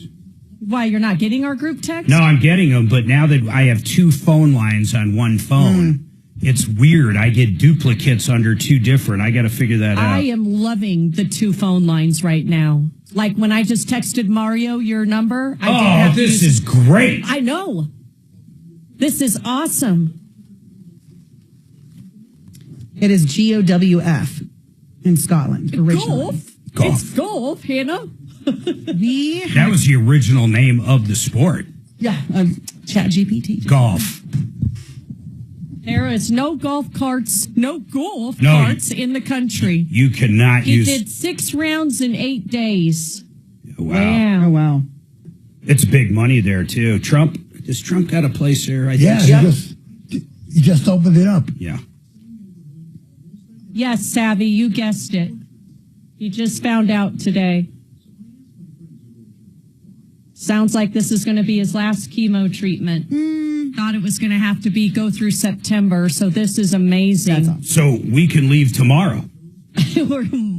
Hannah, Mark, we're going to Hawaii in September. We're going to be gone 'Cause his 18 last days. one was a week before that. And Mark wanted to be gone like 3 weeks, and I'm like, oh my God, I cannot be gone that long now. He wants to go. Oh, that's amazing. That'd be right when Tommy leaves us. We're going to be gone 25 days. Oh, that sounds incredible. I've never been to Hawaii. So we're going Vegas for 3-4 days, and Fun. we fly from Vegas to the Big Island, and then the Big Island to Maui, and then Maui back to. I wanted to go to Kauai too, but someone was like, "No." Can you imagine? Who would that someone be? Can you imagine like complaining, like, "No, I got to get back." It's so odd to like 98% of the world. It sounds like that person has an amazing life at home. Probably a great husband. Well, that goes without saying. Yes. I got you. I knew I liked Hannah. Probably a very handsome, handsome husband. Just take Hannah, leave Suze here. That way you get to go to Kauai. I was like, we'll go to Kauai. I didn't even want to spend a full week there. I was thinking 4 or 5 days. The one don't go to, when you guys will go to Hawaii, I have no doubt. Don't go. Oahu's not worth it. If you're going to go, there, Are you kidding me? I fucking. We loved the North Shore. That's the North Shore. I said Oahu. Well, Oahu North Shore is the North Shore Well, of Oahu. don't stay anywhere near Waikiki You want to Beach say Honolulu. or Honolulu. Waikiki Beach. Yeah, stay away from it. But it's North like New Shore York is City. It's a wonderful. shit show. Really? Yeah, it's a shit show. How big? How Last big's time the I biggest was there, city? boy, they hated the white folks. Get the hell out of here. All right, 303-713-8255, 303 Martino. By the way, this hour brought to you by Frank Duran, the real estate man. Oh, yeah. This guy made us so much money selling our house in Castle Rock. Now, listen, I'm not going to say it wasn't a little nerve-wracking because Frank comes in with all his secret sauces. I understand them now, but you might not at first. But when he's done, he's going to get you more money than you thought for that house, and he's going to sell it faster. In fact, he sells more homes faster, okay, and for more money in 1 month than the average realtor in Colorado sells in over a year. Think about that. Those are real stats. You can go to MLS and check them out. FrankDuranHomes.com. FrankDuranHomes.com. By the way, don't be fooled about the other commercials going, so-and-so sells more homes. It's all BS. Go look at them. And if they weren't advertisers on this show, I'd call them out for it. And when I say on this show, they just have those recorded spots playing. So, yeah, I'm going to get yelled at for this. I already got myself in too deep. Shannon's even giving me the stink eye on this one. David, State Farm problem. So, David, you caused the accident and you ran into another car. Is that correct? Yes. Okay. The other car initially, we're talking about the other car, not your car, was only supposed to be $4,000 or $5,000. No, the other car basically didn't have a scratch on them. My truck looked like I hit a plane. Oh, okay. So you're going to your own insurance policy for your own car. Right. So you bring it to the body shop. The initial estimate is $4,000 or $5,000, right? Yep. So they start doing the work. They put in a bunch of supplemental claims, and it gets up to $15,000. Yes. And why didn't your insurance, first of all, what was State Farm's reasoning on not paying $1,200 of it? They really didn't have it. Well, they kept saying, we need more documentation from the shop. Okay. At first we were $5,000 apart, and then they came in and they sent it in, and now we're $1,200 apart. And, it's like, Ford has a light bulb, something to hold, clips to hold something up, but it's like, man, they just nickel and diamond me. Well, David, when you say that, I want to ask you something. Do you think it's possibly the body shop that was nickel and diming you to death?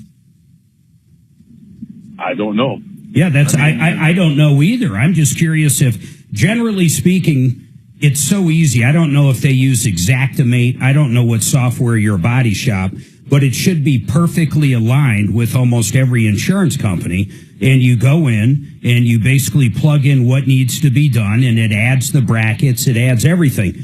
I would think that possibly the body shop, but so you went to pick it up, you had to pay the additional $1,200. So what else? What else is going on with this? Or is that the whole problem? Is that your beef? Well, no. So then I called up State Farm and said, you're $1,200 short. And then they said, well, we'll, send us another form, have the repair shop send us another updated form, and which we did. And I called them and I said, well, we need 7 days to look at it, with 7 days of this coming Thursday. And it's just like, I don't know. But so what happened? In other words, nothing's happened. Thursday's coming up. Yes. Who is the body shop? It's chiropractor in Aurora. And what's your gut? I mean, really, think about this. What's your gut? Do you think they're trying to overbill or bill for something that's not called for? Or you think really this is State Farm just stonewalling? I think it's State Farm stonewalling. They said they've been horrible here in the last 8 months. Yeah, okay. As far as excuses for not paying. Yeah, no, we've had calls left and right on State Farm. And, so I guess they wait till Thursday, but can I take them to small claims court if they don't pay? No, contractually in that policy, because you signed an agreement with them, meaning you purchased a policy, it's probably going to have basically an arbitration clause. It's going to have all kinds of clauses. You might even have to go to appraisal first.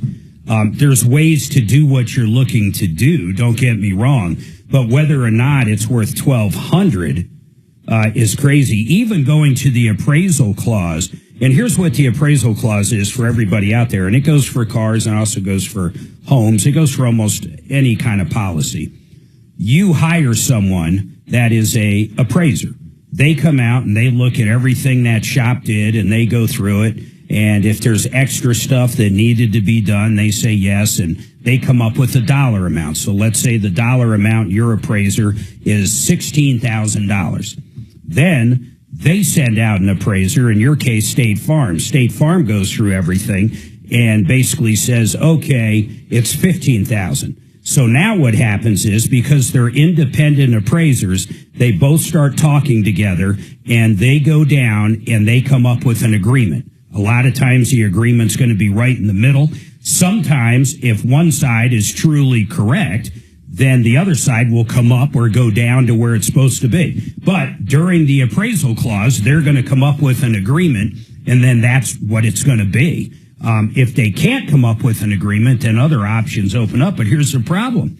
Generally, you're going to pay for that appraisal, and that appraisal is going to be over $1,200. So, I mean, you're already upside down right there just paying for the appraiser to get $1,200.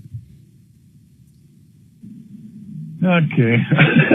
But here's what we can do. Listen, we've got people at Compass Insurance that are great.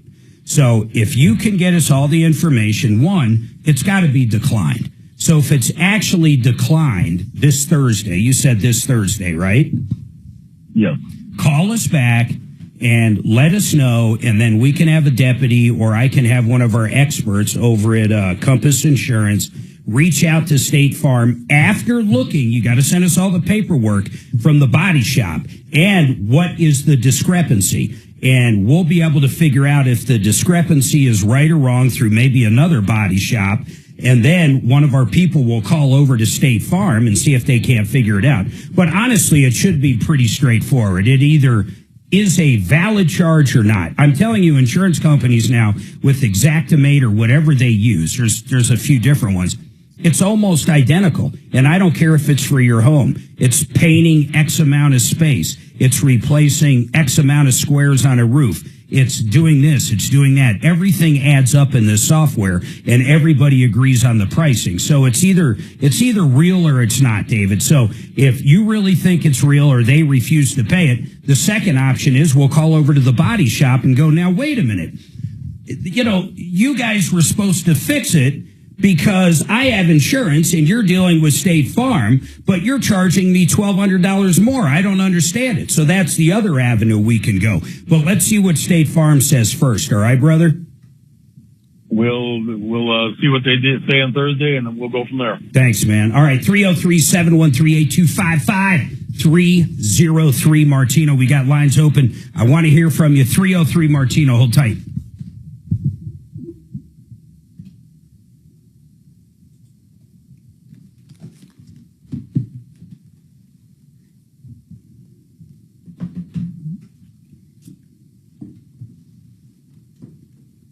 Does anybody need anything from the break room? What's that? Coffee, water, soda, anything from the break room? I'm good. I'm good. Thank you.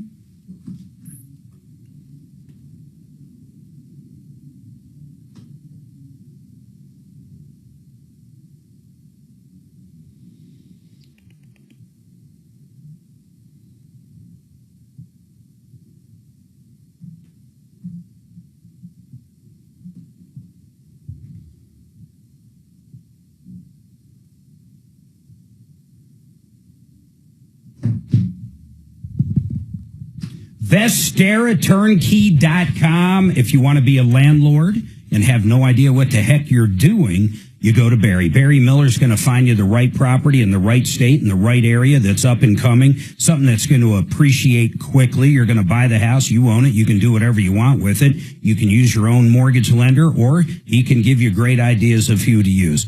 Then you own the property. As it appreciates, they're going to rent it out. I love this part. They're going to handle all that. You're just going to collect the money. Then when you're ready to sell it and make the big bucks, kablooey, you're done. It's over. You sell it. You put the money in your pocket. Maybe you buy 2 or 3 the next time. VesteraTurnkey.com. VesteraTurnkey.com. The Art of Granite, Mitch Floria. We have used Mitch and the gang so many times. at theartofgranite.com. They just finished up our master bathroom. It is absolutely beautiful. Suzanne picked out gorgeous quartz. They did all the windowsills around the sinks, around the tub. They did all kinds of stuff. It looks like $1 million. You're going to love their pricing. It's the best out there. In fact, Mitch doesn't charge or upcharge on the actual granite or whatever the countertop is. He gives you the wholesale pricing. He just charges for the installation and the fabrication. And right now, if you get the kitchen done, you get the bathroom for free. He can even give you an estimate right over the phone. Check him out at theartofgranite.com, theartofgranite.com.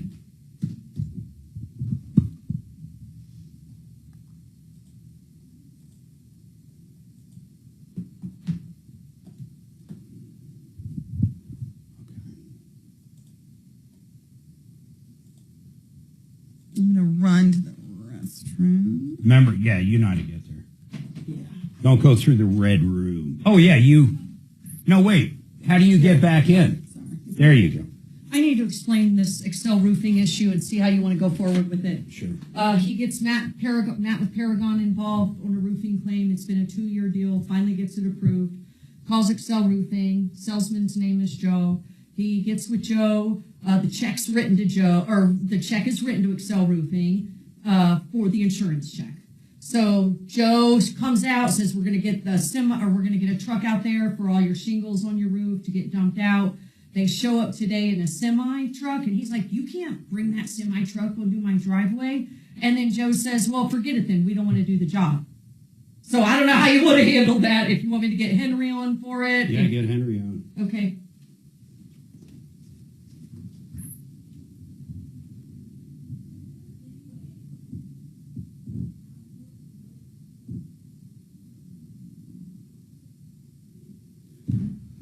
Give Henry a little bit of a heads up, but I'm going to have Wayne on first and see what, he's saying. I don't know how else they would get the shingles onto the roof if they can't. I mean, I have no idea. It's crazy. How would you can't manually get them up there.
This is so funny.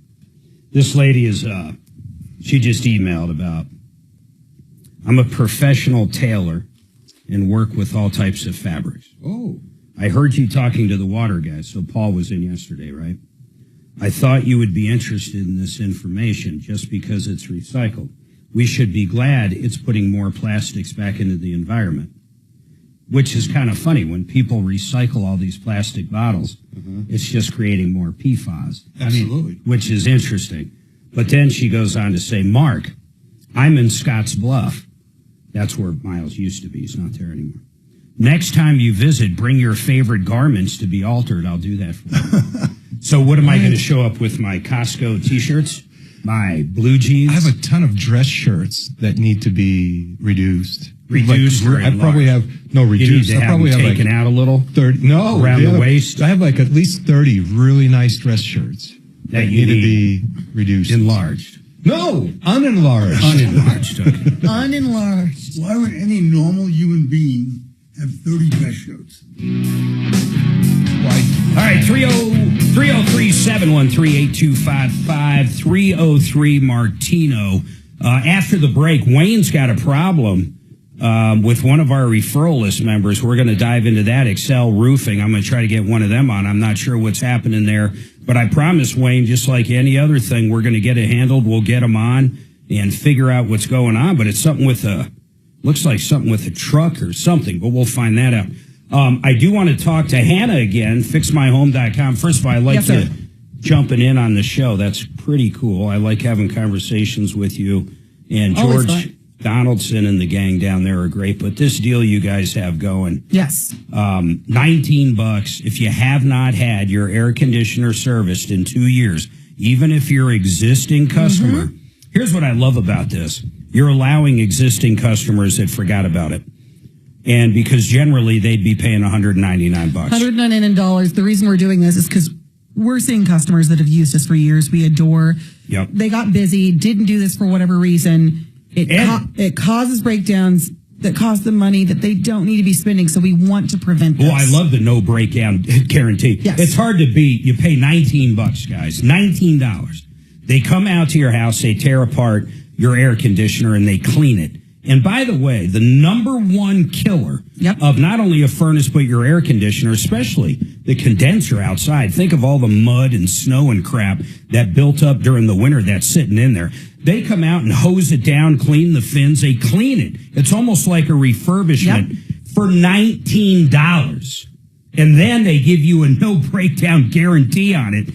You can't beat it. Of course, the entire goal is simple. They want to explain to you who they are. Well, I'll tell you who they are. They're Fix-It 24/7. They do plumbing, heating, electric, cooling, drain cleaning. They do it all, and they have done it in Colorado wonderfully for a long time. I remember when George first came in and bought Fix-It. He has brought that company up to one of the largest HVAC companies or home service companies in the state.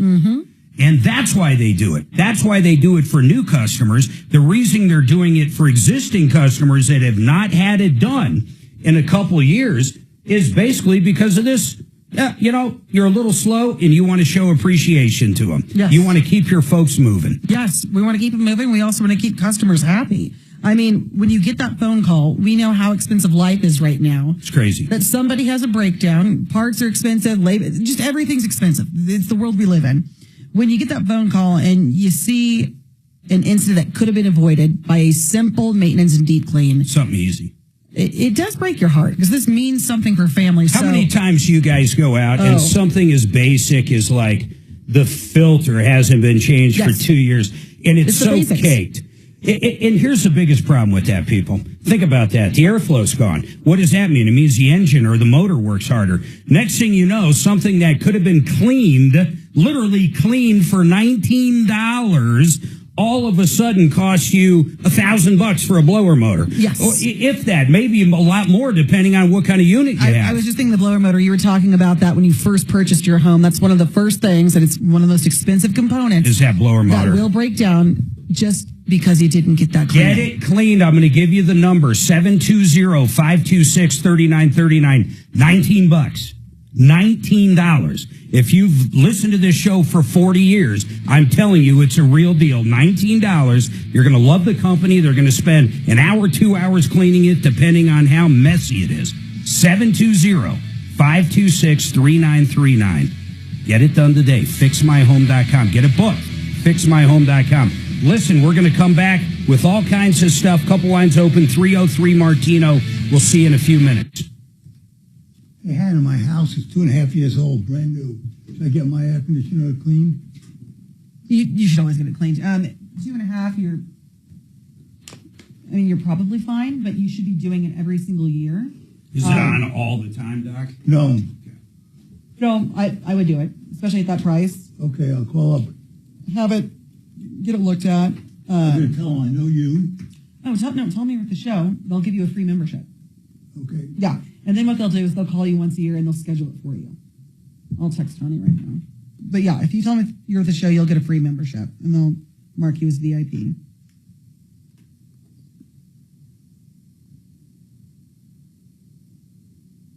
Yeah, you can name drop me, but it depends who you talk to. If you find one of my enemies, they're just going to say, you can't have enemies. I've got less than a handful. Less than a handful.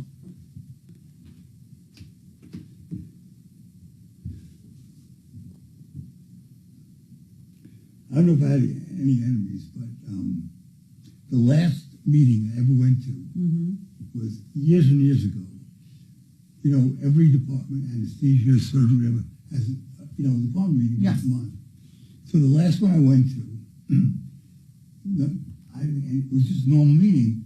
I get a call. I need to meet with the medical director, the president of the hospital, the chief nursing officer, and somebody else about the meeting. So I go down there and say, look, we got a lot of complaints about the tone of your voice.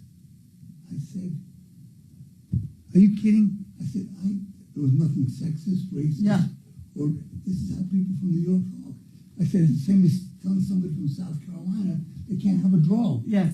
I said, please fire me so I can take you to court and win $1 million settlement. There was nothing I said that was in any way controversial, but this is how people talk. Oh, that's funny. It's the East Coast. A lot of people ask if I'm from the East Coast. I'm not. I'm from Kansas. But yeah, it's just a different way of communicating. Yeah. Oh, that's funny. I'm sure it wasn't funny at the time. Well, no, I knew there was nothing they could do. Yeah. Because I hadn't said anything that was... Well, good for you. A lot of people, even if you know that there's nothing they can do, or if you know you've done nothing wrong, people still crumble. Just, I don't know. Well, I wasn't a hospital employee. Yeah. I just had privileges there. So they can't take away your privileges or something like that. Yeah. So all I did was I never went to another meeting. Yeah. Because anything that was relevant to my work, they always put out a memo that, as of so-and-so, you must use this instead of that. Yes. Or, we're doing this for intake. So they always send you an email. So there's no point going to a meeting. Yeah. Which never does anything anyway. No. Meetings are useless for the most part. Oh. It's the bane of most people's existence. What's that? Always somebody. Just the obligatory or the wasteful meeting, which didn't need to happen. That didn't need to happen. There's lots of those.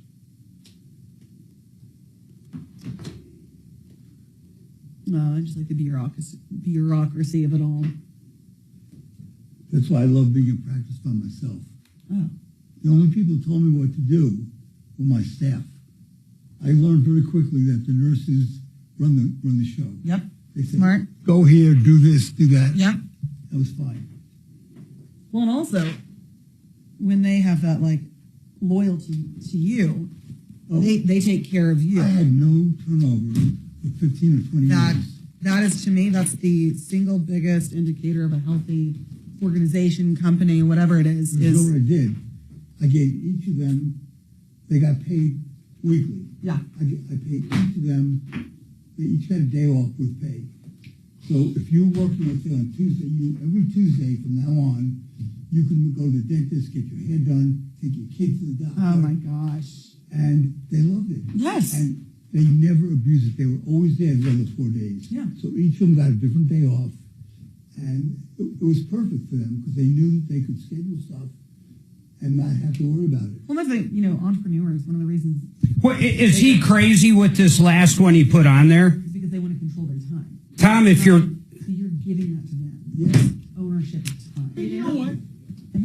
My bad, To me, forget that's it. the most important thing. Yeah, you want to digest So if it you for a can bake minute. that in We're not going back immediately. on for a couple of minutes, but I just wanted to give you a heads up on what the I heck. talked to my employers about that. No, didn't. And if they're as... Do you want to talk to Joe real quick and then call me back? If the answer's yes, then... And I'll tell Mark to If they're wait to happy take and the call? Go for it. No, they worked really hard the other 4 days. Yeah. Did they fight over who got the Friday or the Monday? Did they fight over who got Friday or Monday off? No, I... Yeah, if you want to deal with it on the air and then Figure it handle out. Joe, fine. I can tell Mark, though, hey, Henry's talking to Joe, and he's going to call back in, so wait to take the call. And whichever way you want to do it, Henry, it's fine by me. On Tuesday and he's on Wednesday, and the switch automatic. Yes. Because we always had X number of people in the office. That's amazing. Totally. His name is Wayne. Hang on a minute. Wayne, what's your last name? Get the address. Okay, and what's your street address? And the other thing is, you treat them like a valuable Okay. medicine. Hang on.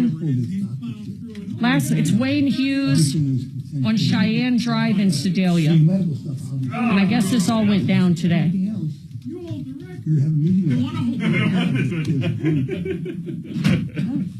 Respect and appreciation. That's what the caller says, Henry. You know how these callers are sometime, man. He could have mixed words. You never know. So I mean, you might want to just get it from Joe what he said. Being valued. Yeah. And then they've got to, Well, we're going back in a minute, but I can tell Mark to hang on the call until you call back in. Hey, you stayed late the other day. Acknowledgement. Okay. Talk to you in a minute. Mark? I hear you. Okay, he's talking to the sales guy and is going to call back, so can you wait to take Wayne? Well, I'd like to get the story. What's it matter, right? Why wait? I think because Henry wanted to hear it. I don't. He just asked if he knows that guy's coming on the air. That's not. Okay, okay, but make sure he knows that. Who? The caller. Okay. Wayne, we are taking your call. Henry, the owner, is calling back in about 5 minutes. So just be patient with us and we'll bring your call up, okay? Hang on. Troubleshooter Show, what is your first name? Did you say Marissa? Larissa, that's very pretty. Larissa, hi, in a sentence or less. What would you like to talk about? Ripped off, bad news. You need advice so you don't have to lose. We'll come running just as fast as we can. Troubleshooter's gonna help the common man. This is the Troubleshooter Show. Now, Tom Martino. Welcome, my friends, to the only show of its kind. We're here to solve problems, answer questions, take complaints. We're here to make your life a little bit better. You've been ripped off or taken advantage of, or maybe you just want to expose a scumbag. 303 Martino. It's as easy as that. 303 Martino. Deputy D joined us a little late last hour, but Deputy D, I still am so upset. I'm glad it worked out. Yeah. But it still drives me crazy, that insurance one we dealt with. I want everybody to understand the story real quick, that I'm going to get right to the phones. This lady, what was her name? Fook buys an insurance policy from State Farm. No, God, you got me making this mistake. It was American Family, according to Thuk. American Family. So she used what I refer to as the pillar of the Vietnamese community. Thuk is Vietnamese. The person for American Family. What was his name? Oh, I don't remember. They never returned my calls over there, did. so I contacted corporate. They were going to come on the air the first time we reached out. Oh, that would have been awesome. Yeah, but then he didn't. He decided not to. So she pays this, it's not even a broker, it's an agent for State Farm. Yeah. $3,000 to $4,000 up front for a year on a policy. That's it. We saw all the records. Hannah with Fix My Home. Listen to this. You see, imagine this. You go out, you buy insurance for your house. This happens to be a commercial business. Doesn't matter. And you pay for the whole year in advance. That way you get a discount or whatever. You pay for the whole year. $3,000 to $4,000. 6 weeks goes by. Hailstorm comes. You see your neighbors getting roofs. Someone goes up there and goes, you got roof damage. So you call up and put a claim in with your insurance company. To be told by American Family, you don't have a policy with us. We denied your policy. So the agent you use, the local guy who happens to be Vietnamese and is a pillar of the Vietnamese community here, we don't know what he did. We don't know if he just took the money, put it in his own bank account. All we know is originally she had no coverage and she was out $3,200. And she had what she thought was coverage for 6 weeks. So he was pretending. He was never with. We don't know how nefarious it was or wasn't. Oh. We don't know if it fell through the cracks. It fell through the cracks. Mark, I can tell you there was nothing nefarious going on because I'm looking at a letter that Thuk received from AmFam itself. Yeah. And it explains, like, without reading the whole thing, I'll just give you kind of like my understanding of it. But They initially approved. That's called a surmise. Thank you. So they initially reviewed and approved the underwriting prior to receiving the signed application, and apparently they did it on the phone. So she signed the application, the agent submitted it along with Thook's payment. But then their underwriting area kind of changed their mind. They decided that they didn't want to do it. Property didn't want the risk associated with a restaurant fast food and business. That's when the broker or agent never told her. Well, yes. So they, according to AmFam, they told the agent that, hey, we're not going to underwrite this anyway. Tell her goodbye. And this is all within a week. Looks like a couple of weeks. The application was received on May 28th. They informed the agent on June 12th that they're not going to do it. And unfortunately, according to AmFam, somebody at the agency was on vacation, and so she thought she had insurance. She had, yeah. How does that explain they never refunded her money till we got involved? That was my question. Well, what did she pay for? Yeah, how the hell does that work? Okay, well, the letter doesn't actually address that. You know why? Because the letter is not 100%. But here's, to me, it's ass covering. Right. So on July 7th, Thook called the agency to report a loss due to hail damage. The agent advised her that the risk wasn't eligible and therefore a policy was not issued. That was the first time that Thook found out. However, here's the key paragraph. After reviewing the communications that you were not properly informed that a policy was not issued, they're covering. A decision was made to pursue a claim investigation based upon the policy quoted by the agency. And I guarantee, now moving forward. I guarantee that's because our great listeners helped us reach out to the pillar of the Vietnamese community that made her think she had insurance when she actually had no coverage, whether by accident or not, and made it very clear this is not acceptable. And who else got reached out to? Remember who Thook reached out to? Dora. Dora. She reached to Dora. To do a formal complaint, and boom, now they're covering it. And we also got her real insurance through Compass. Yeah, and it would be interesting to see what Thook's. To me, that falling through the cracks, just like Hannah was saying, the part I'm not understanding is until we got involved, they weren't going to cover anything. It was too bad, so sad, they were going to refund the premium. Right. Why, when they denied to do the coverage, why was it not refunded instantly? Makes no sense to me. Well, it's a really good question. One I did not look into because I was more concerned. Nor does it matter now. Yeah, because I was more concerned with getting coverage for Thook's hail losses. But this is $100,000 on your notch, man. That was a good job. Well, I wish I could take credit, but Thook did all of the hard work. And I just kind of rattled some Dimitri, no cages. matter what, I'm telling you something. If she did not call this show, she would not be getting paid. Oh, wow. That I can tell you 150%. Absolutely. Speaking of they already told her to pound sand. Here's your $3,200 back. That's right. It would be interesting to see what the loss assessment looks like so that we can connect Thook with Matt from Paragon Services to go out there and really double check this claim, see if he can get her some more money. All right, Ari's got an HVAC issue. Keith's got a farmer's insurance problem. Right now, I'm going to go to Wayne. Hey, Wayne, what is going on with you, sir? Well, I ordered a roof through Excel a few months ago. Excel Roofing. And I had to get Excel Roofing, and I had to get approval from the homeowners, which I did. And then the bank lost the check, so we had to redo the check. Anyway, we get to where they're going to deliver today, and the supply company shows up with a 25,000-pound truck. You mean literally today? 5 acres.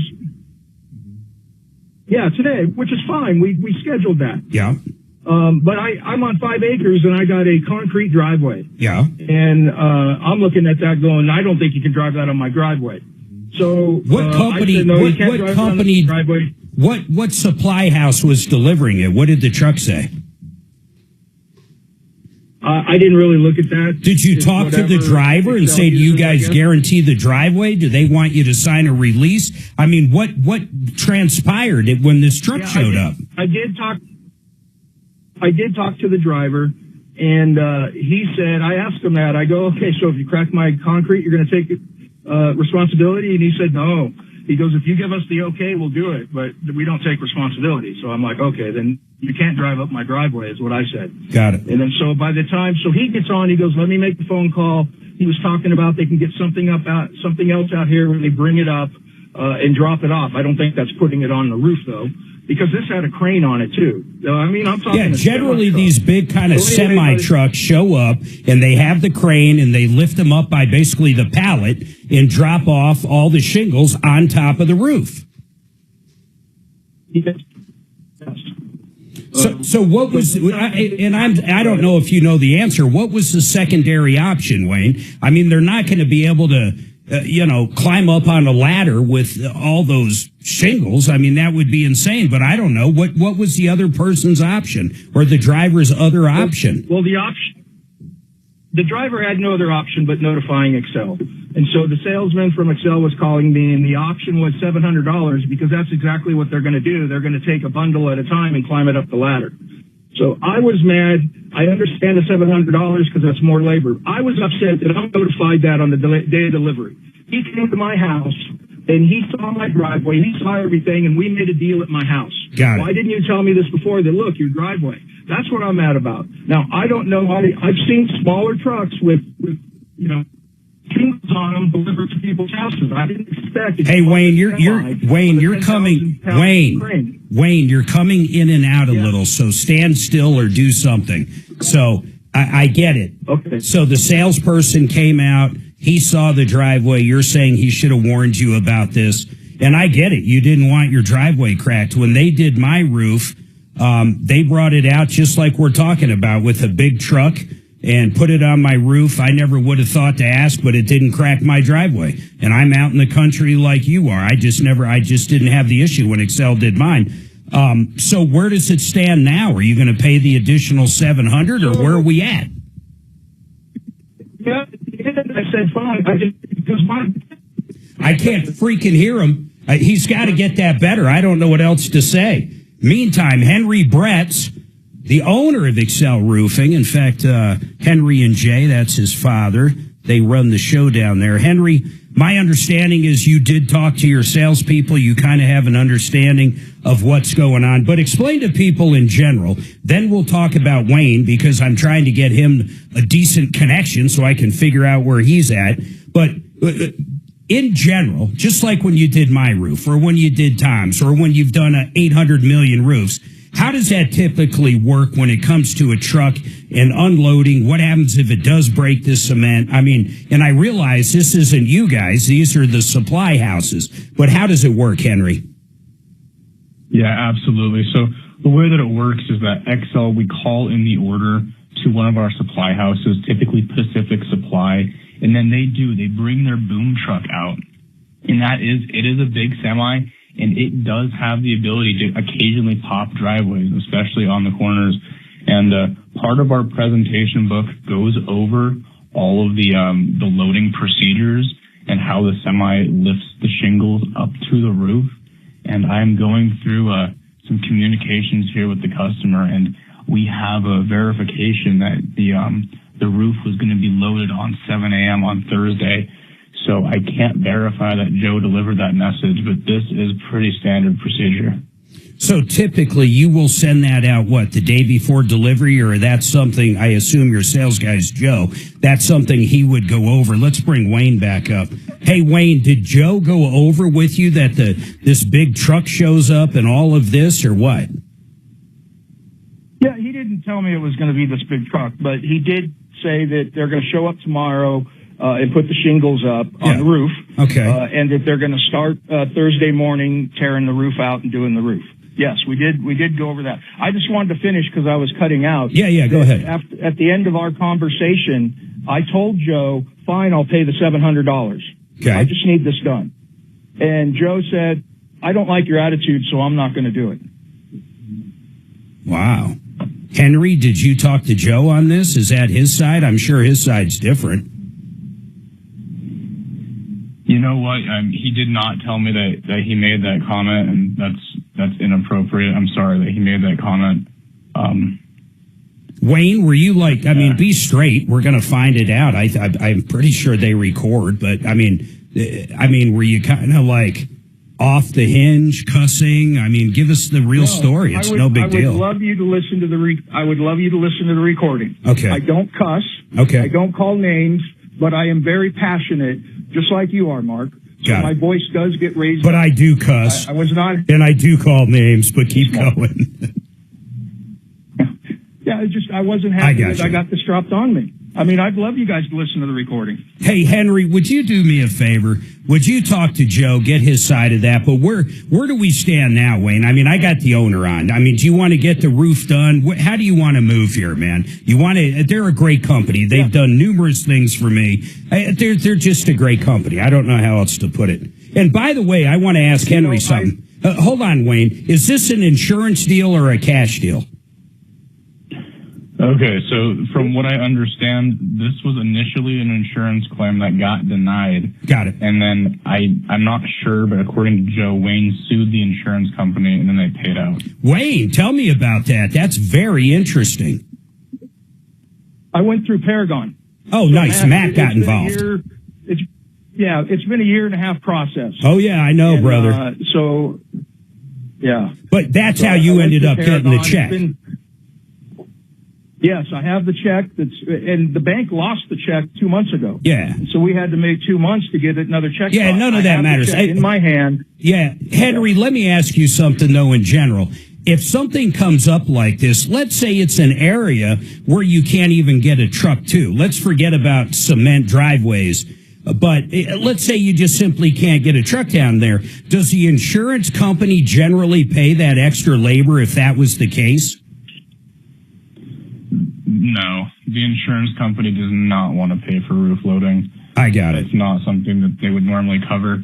They will cover like extra tarpauling if we got to move the material back to the dumpster. They'll cover that. But as far as roof loading, that is not something that's easy to get out of them. Well, okay, let me go back to Wayne. Wayne, where do you want to go from here now? Well, like I told Joe on the phone, that I just need my roof done, I'll pay the $700. That's what I told Joe. So, Henry, you want to do me a favor, Henry? Let me put you. I want to put a Wayne on hold. Wayne, hold tight there. Henry, will you do me a favor? Talk to Joe. We don't know Joe's side of the story. We don't know why it got to where Wayne's saying it got to. Nor do we know where Joe was coming from. Can you kind of have that conversation and call back up and see if you guys are good to go forward, or you can reach out to Wayne directly, but kind of let me know what the outcome is as well. All right. Sure. And I've talked to Joe, and I would still like to take care of Wayne. If that's reassigning it or we take it a different direction, I would like to make sure that we get this job taken care of for him. So you just want to get it knocked out. Hey, Henry, I love that. Hey, Wayne, I'm going to have Henry call you up. Maybe he'll reassign it to somebody or talk to you directly or whatever. But they want to get it done. So let's just get it figured out so they can start tearing it down tomorrow and get your roof up. Sound good, brother? That sounds great. All right, Henry, reach out to him or have someone reach out, and I appreciate it. Wayne, follow up if you need to, but I doubt it. Real quick, Excel Roofing, too.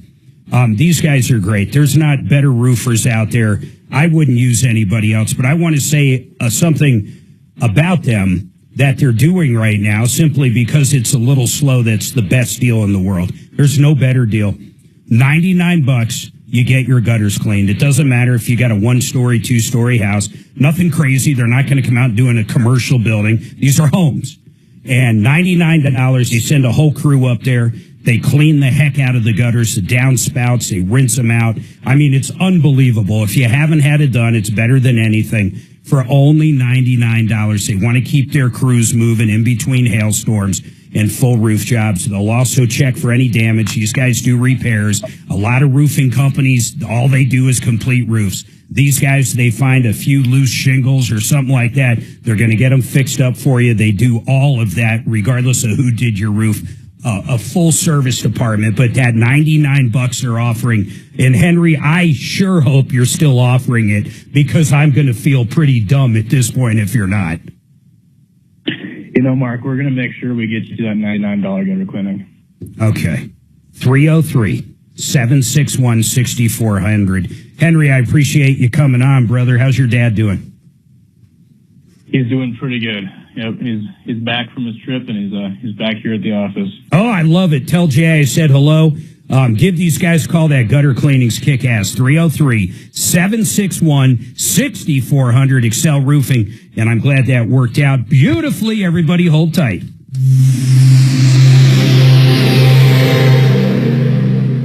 Facing it.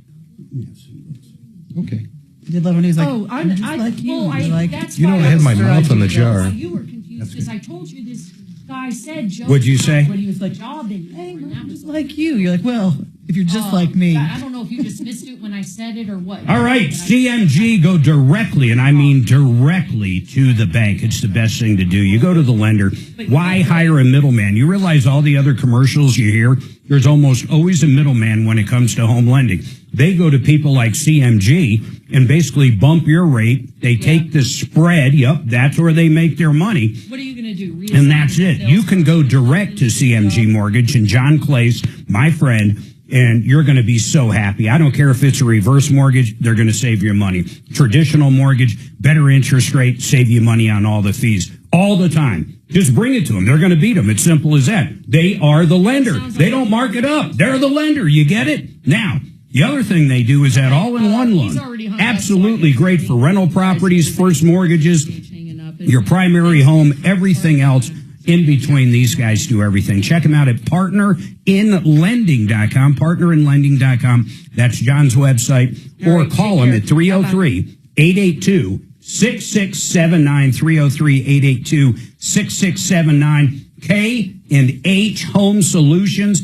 They now feature Alpin windows, and these windows are high performance, custom crafted, super insulating, thermally efficient windows. It's absolutely beautiful stuff made here in Colorado for Colorado homes. They're probably the best performing windows in North America. They also have a great line of doors. And then, of course, K&H Home Solutions. Their siding options are vast. You got to check them out, khwindows.com, khwindows.com.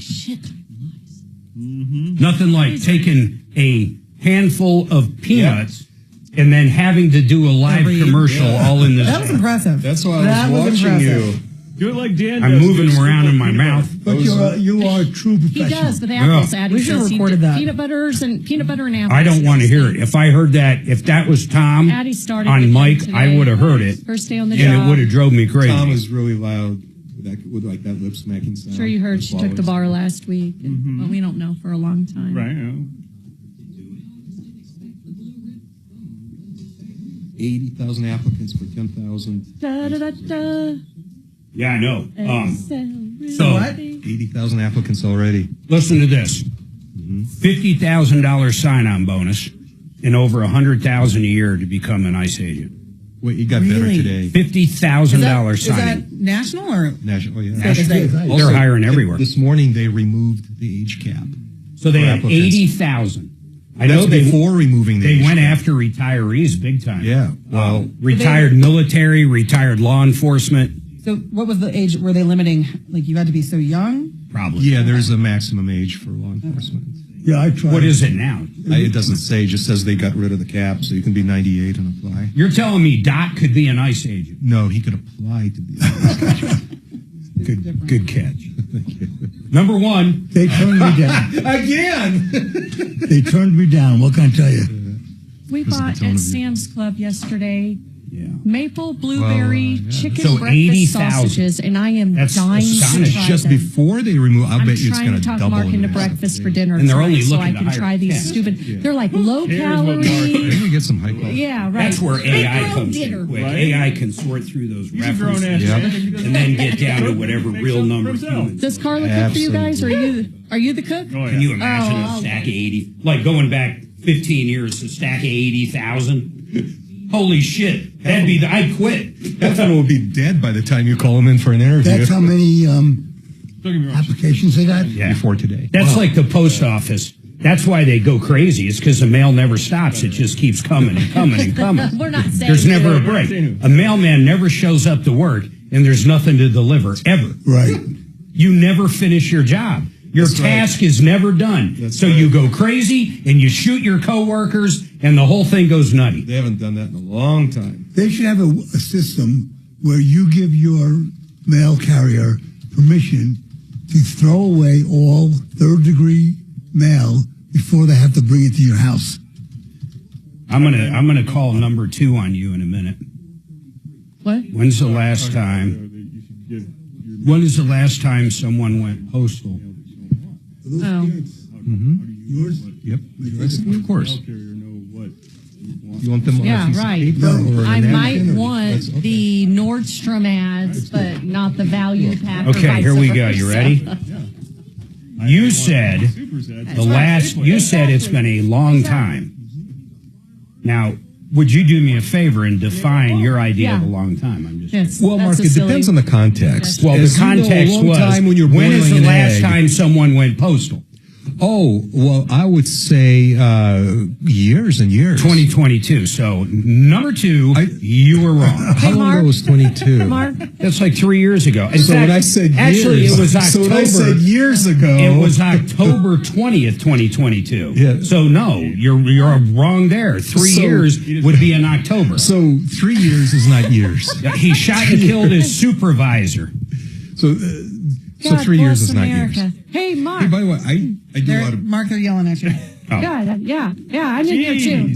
Are we going to do breakfast for dinner? I want to try those blueberry maple chicken breakfast sausages. Let's try it. Hey, there you go. Permission. That's all I wanted to say.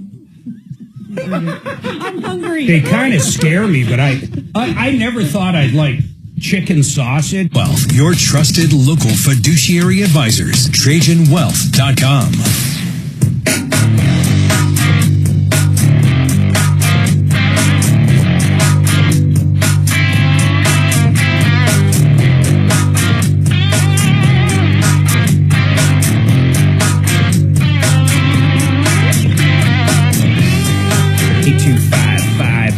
Martino. By the way, you really should watch behind the scenes.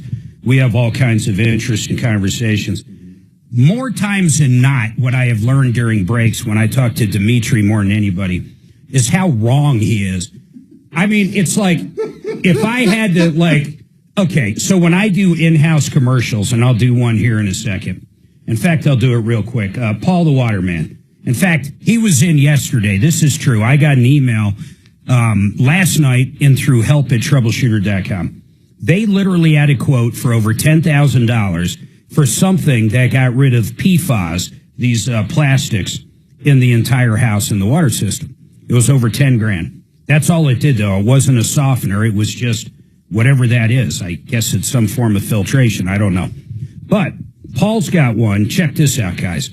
Not only does it do the water softening and get rid of all the PFAS, all of it, on top of that, it handles any chlorine issues you have.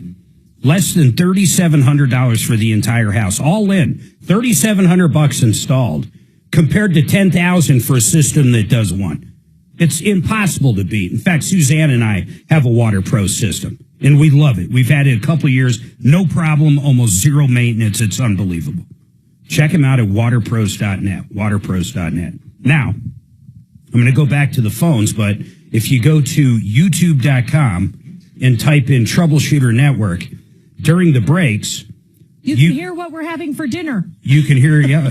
If you didn't hear what we were having for dinner and could actually guess, I would give away like some big prizes, but it'd be impossible.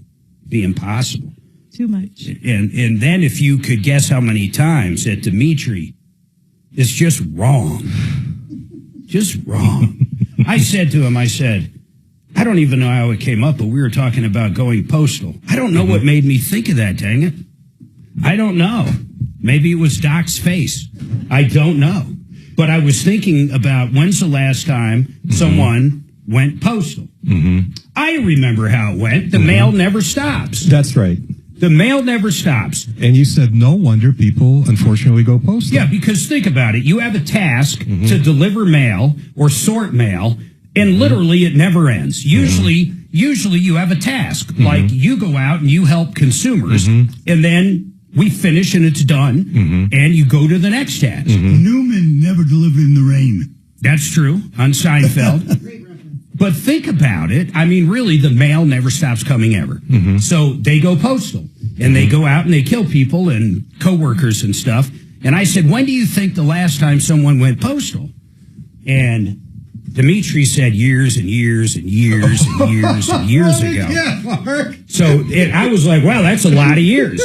So I Googled it, and the last time a postal worker murdered someone, that was this happened to be a supervisor, was on October 20th, 2022, which would be maybe arguably a couple of years, but you said years and years and years and years. So once again, we have now shortened, when Dimitri's right, we say 1.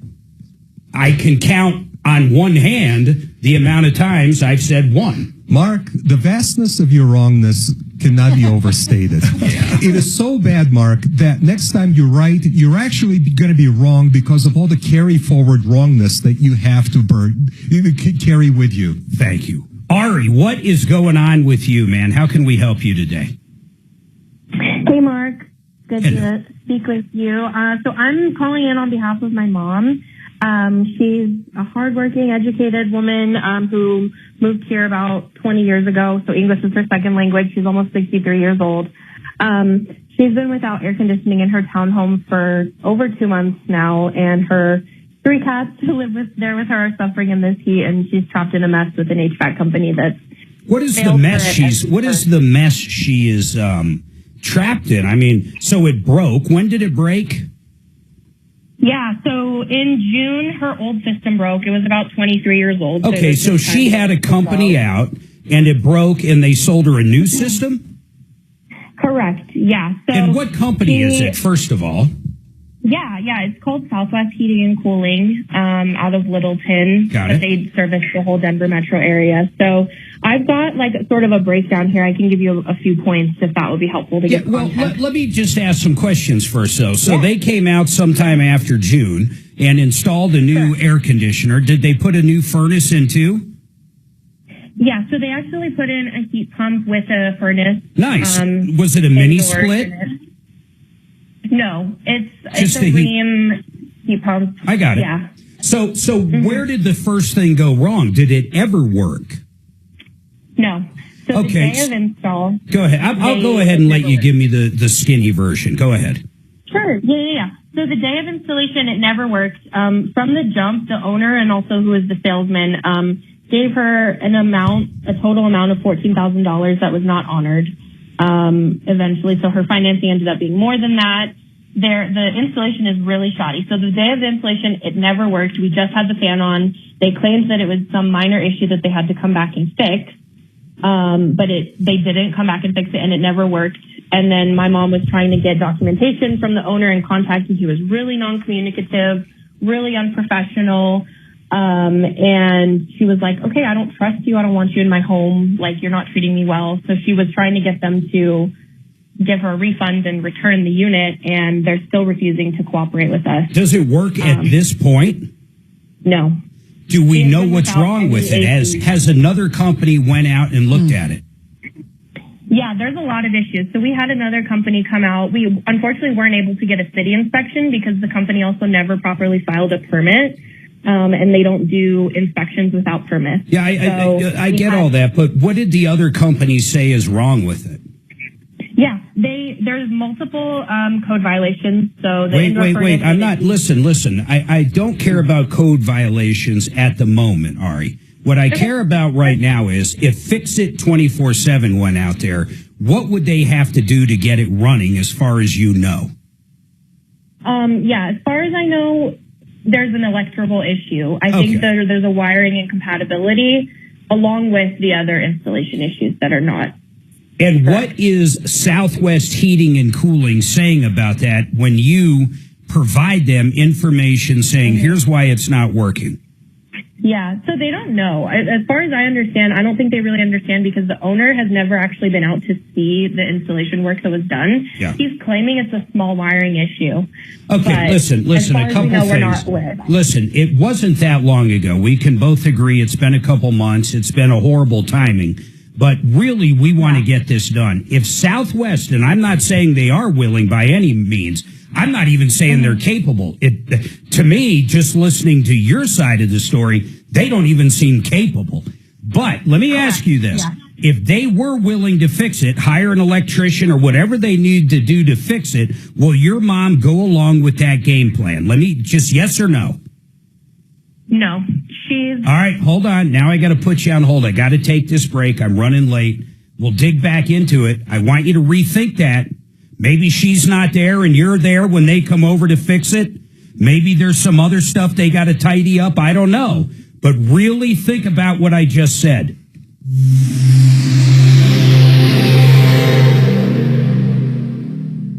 This is Denver's Talk Station with Michael Brown in the morning and Dan Kaplis in the afternoon. 630 KHOW, Denver.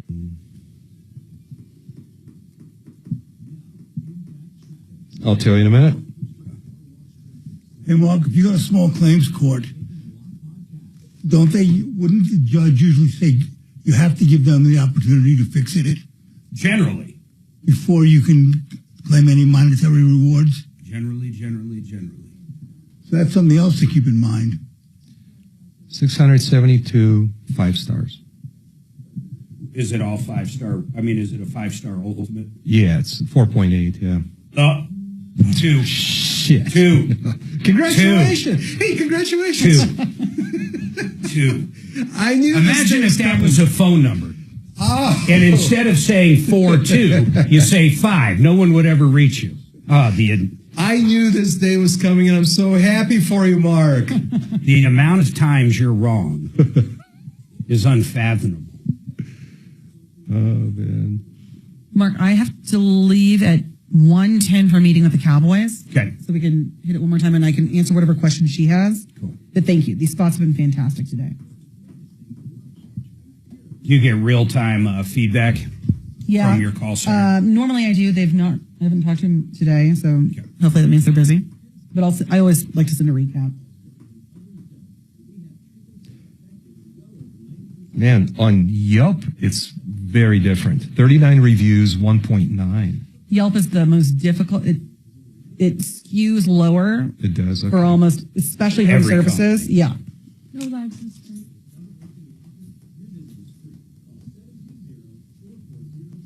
We had one owner that would reply, and it didn't matter if it was Google, Yelp, whatever. Yes. Anything negative. When anything. Hannah leaves, will you he would put attack the spots customer. for our video? And I sat and read like 10 of them. They were so funny, like, well, all in all, they weren't too bad. They had a good price, but so-and-so left some shoe marks on my carpet. I mean, they cleaned up pretty quick, and they give them like a 3-star because of that. Yeah. And then the owner would reply, well, how do we know it wasn't your ugly shoes? Oh, I mean, it was some of the funniest shit you ever read. But it was sad because of how real it was. I mean, this guy's really attacking anything. However, if you truly lean into it, like if you've got a company where you can do that and that's your brand, people actually love it. Like if you come back at them. Yeah. Because people are sick of people just complaining. Yeah. Especially the small complaints. Yeah, I know. But you've got to have a very specific business to be able to get away with that irreverent tone. Yeah. Because customer service is king. Maybe a restaurant where they have good food, but the service is There's an account in Dallas I used to manage. It's a restaurant, and they just go in and just torch, and they'll find photos of the people. And posts go viral. Yeah. There's a restaurant in Vegas. What's that restaurant in Vegas where they make fun of you? Dick's Last Resort? Yep, Dave's Last Resort. Yeah. You walk in. Dick's Last Resort. And they just start on you instantly. Who was right and wrong this time? What do you again? Oh, I'm listening to him, though. Yeah. Oh, yeah. Yeah. So, two twos. You repeated his wrongness. No, I wasn't wrong. That's wrongness square. He's saying he was wrong. It wasn't my fault. It was your fault for not catching it. Thanks, Mark. Thanks. How now am I wrong for dragging? Okay, well, what if how wrong are you for thinking I'm wrong? What if we were going somewhere in your automobile and I said, keep going, the light is green, but it was red, and you got in a crash and we got killed? Whose fault would that actually be? If you walked in Dick's, you'd still be there. They'd call up the other locations to get a load of you. I'd be in a training video.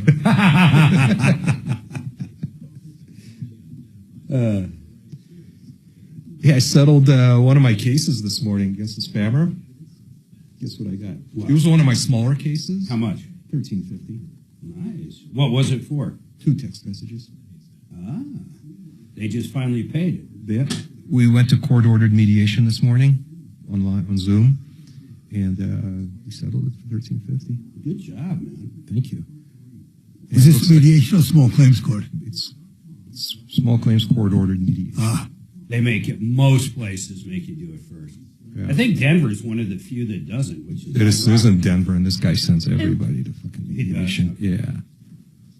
Troubleshooter Show, what is your first name? I hate that shit. It delays the case by months. Oh, it's a pain in the ass. Although, almost every time I've done it, I end up getting my check right there and then. At mediation? At mediation. Wow. Okay. But they're generally big companies. Oh, okay. Yeah. I'm surprised they bring a check. Hang up on me. Yeah, usually the attorney has the ability to put in the dollar amount. Or you can just hang up. Oh, great. Sometimes I miss this job. If I didn't have I've tried to just do yoga and read. Because it's all on. That's what I want to minimize my life to. Yoga and reading. I'll get it. But if I didn't have the Verizon other reached bookwork out and financial stuff, from an email address called Court Headquarters, ERT, and we agreed on. They offered to pay me everything I asked for and court expenses, filing, mileage, the coffee. 400 630 KHAL, an iHeart radio station. All right, 303-713-8255. We do have a couple lines open. 303 Martino. Now's a great time to get through. We've been talking to Ari in an HVAC issue. Her mother has a townhome, and a company came out and put in a new furnace and air conditioning unit, Southwest Heating and Cooling. On Yelp, they have like a 1.9 star. That's not good at all. But what was the other one? Google, they had like 4.8. A 4.8. With 300 some reviews. But for whatever reason, this heat pump system, and by the way, those are super efficient. Mm-hmm. There's nothing wrong with them. In fact, let me ask you that, Hannah, just in general, you guys sell a lot of heat pumps. Absolutely. It's Colorado. They're a really great choice for what you said, that efficiency. Your bills are going to be so much lower. It's pretty mild here, especially in the mornings and evenings. Heat pumps are a great option for folks. Here's a caveat. As long as they work when they're installed. And it sounds like that's the problem we have right here.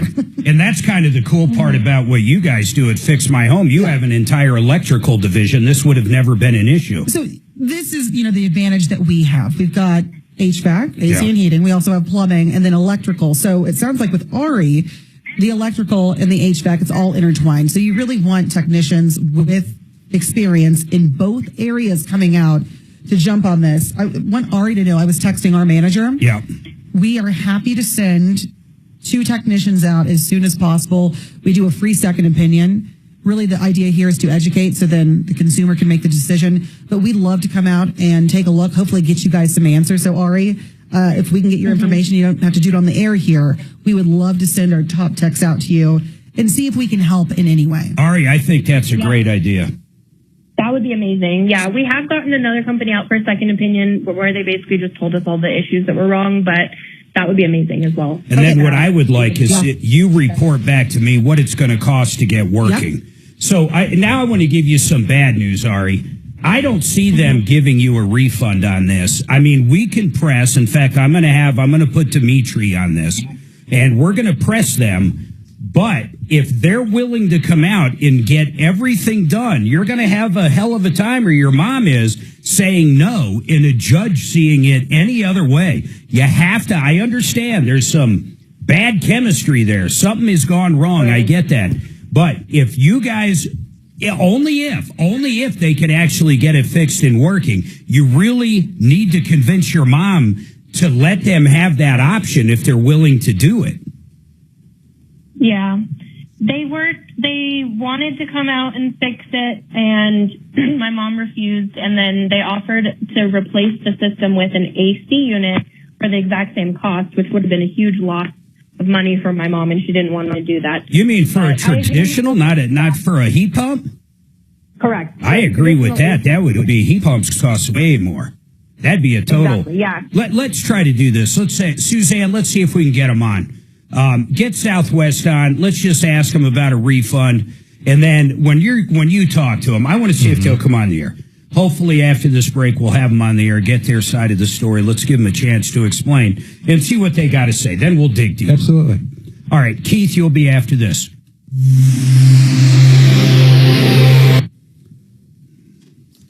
Okay, let me just, while I have you on, that's okay. Do you know the owner's name?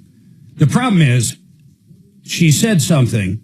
McCullough, okay, Southwest They'd have to Heating pay and off the Air finance company. In So Littleton, the mother's in a shit show. 720-727. She doesn't have anything working, not ready to let them fix it for whatever reason, and she still owes the money to a whole different company.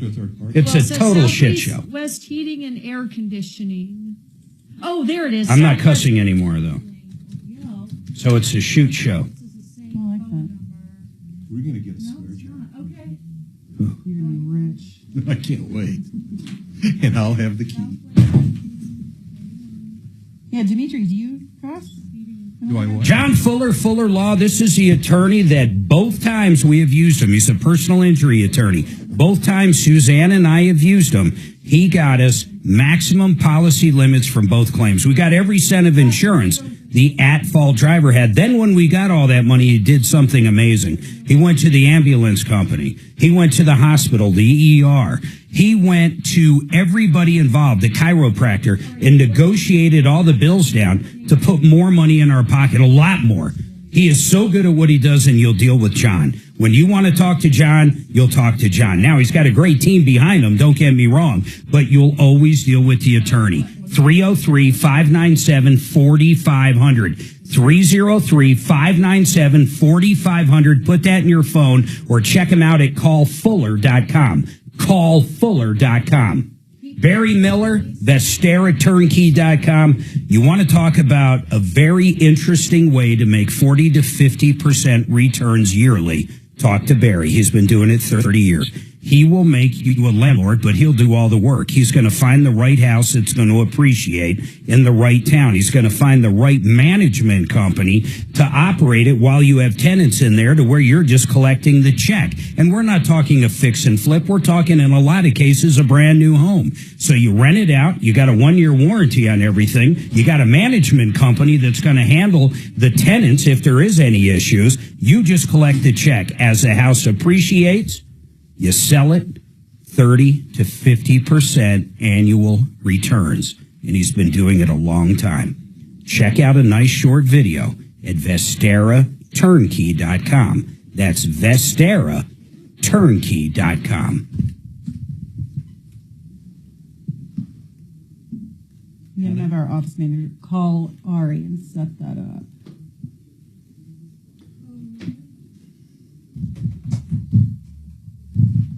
And then just get back to me with the real deal. Yep. If it doesn't, if it's not going to take much for this company to fix it by sending out an electrician or something silly. Yeah. No, but it's a great opportunity. If it makes sense, it's a great opportunity for us to do right by them. And I'd love to go and film that also and show that. Actually, I think that'd be awesome. We'll put it up on our channel. Yeah. And then on top of that, of course, we'll talk about it big time. Yeah. Yeah, that's a good idea, Hannah. That's a great idea. Maybe you can get Dimitri in there. He can be the bad company that installed it in the first place. Yes.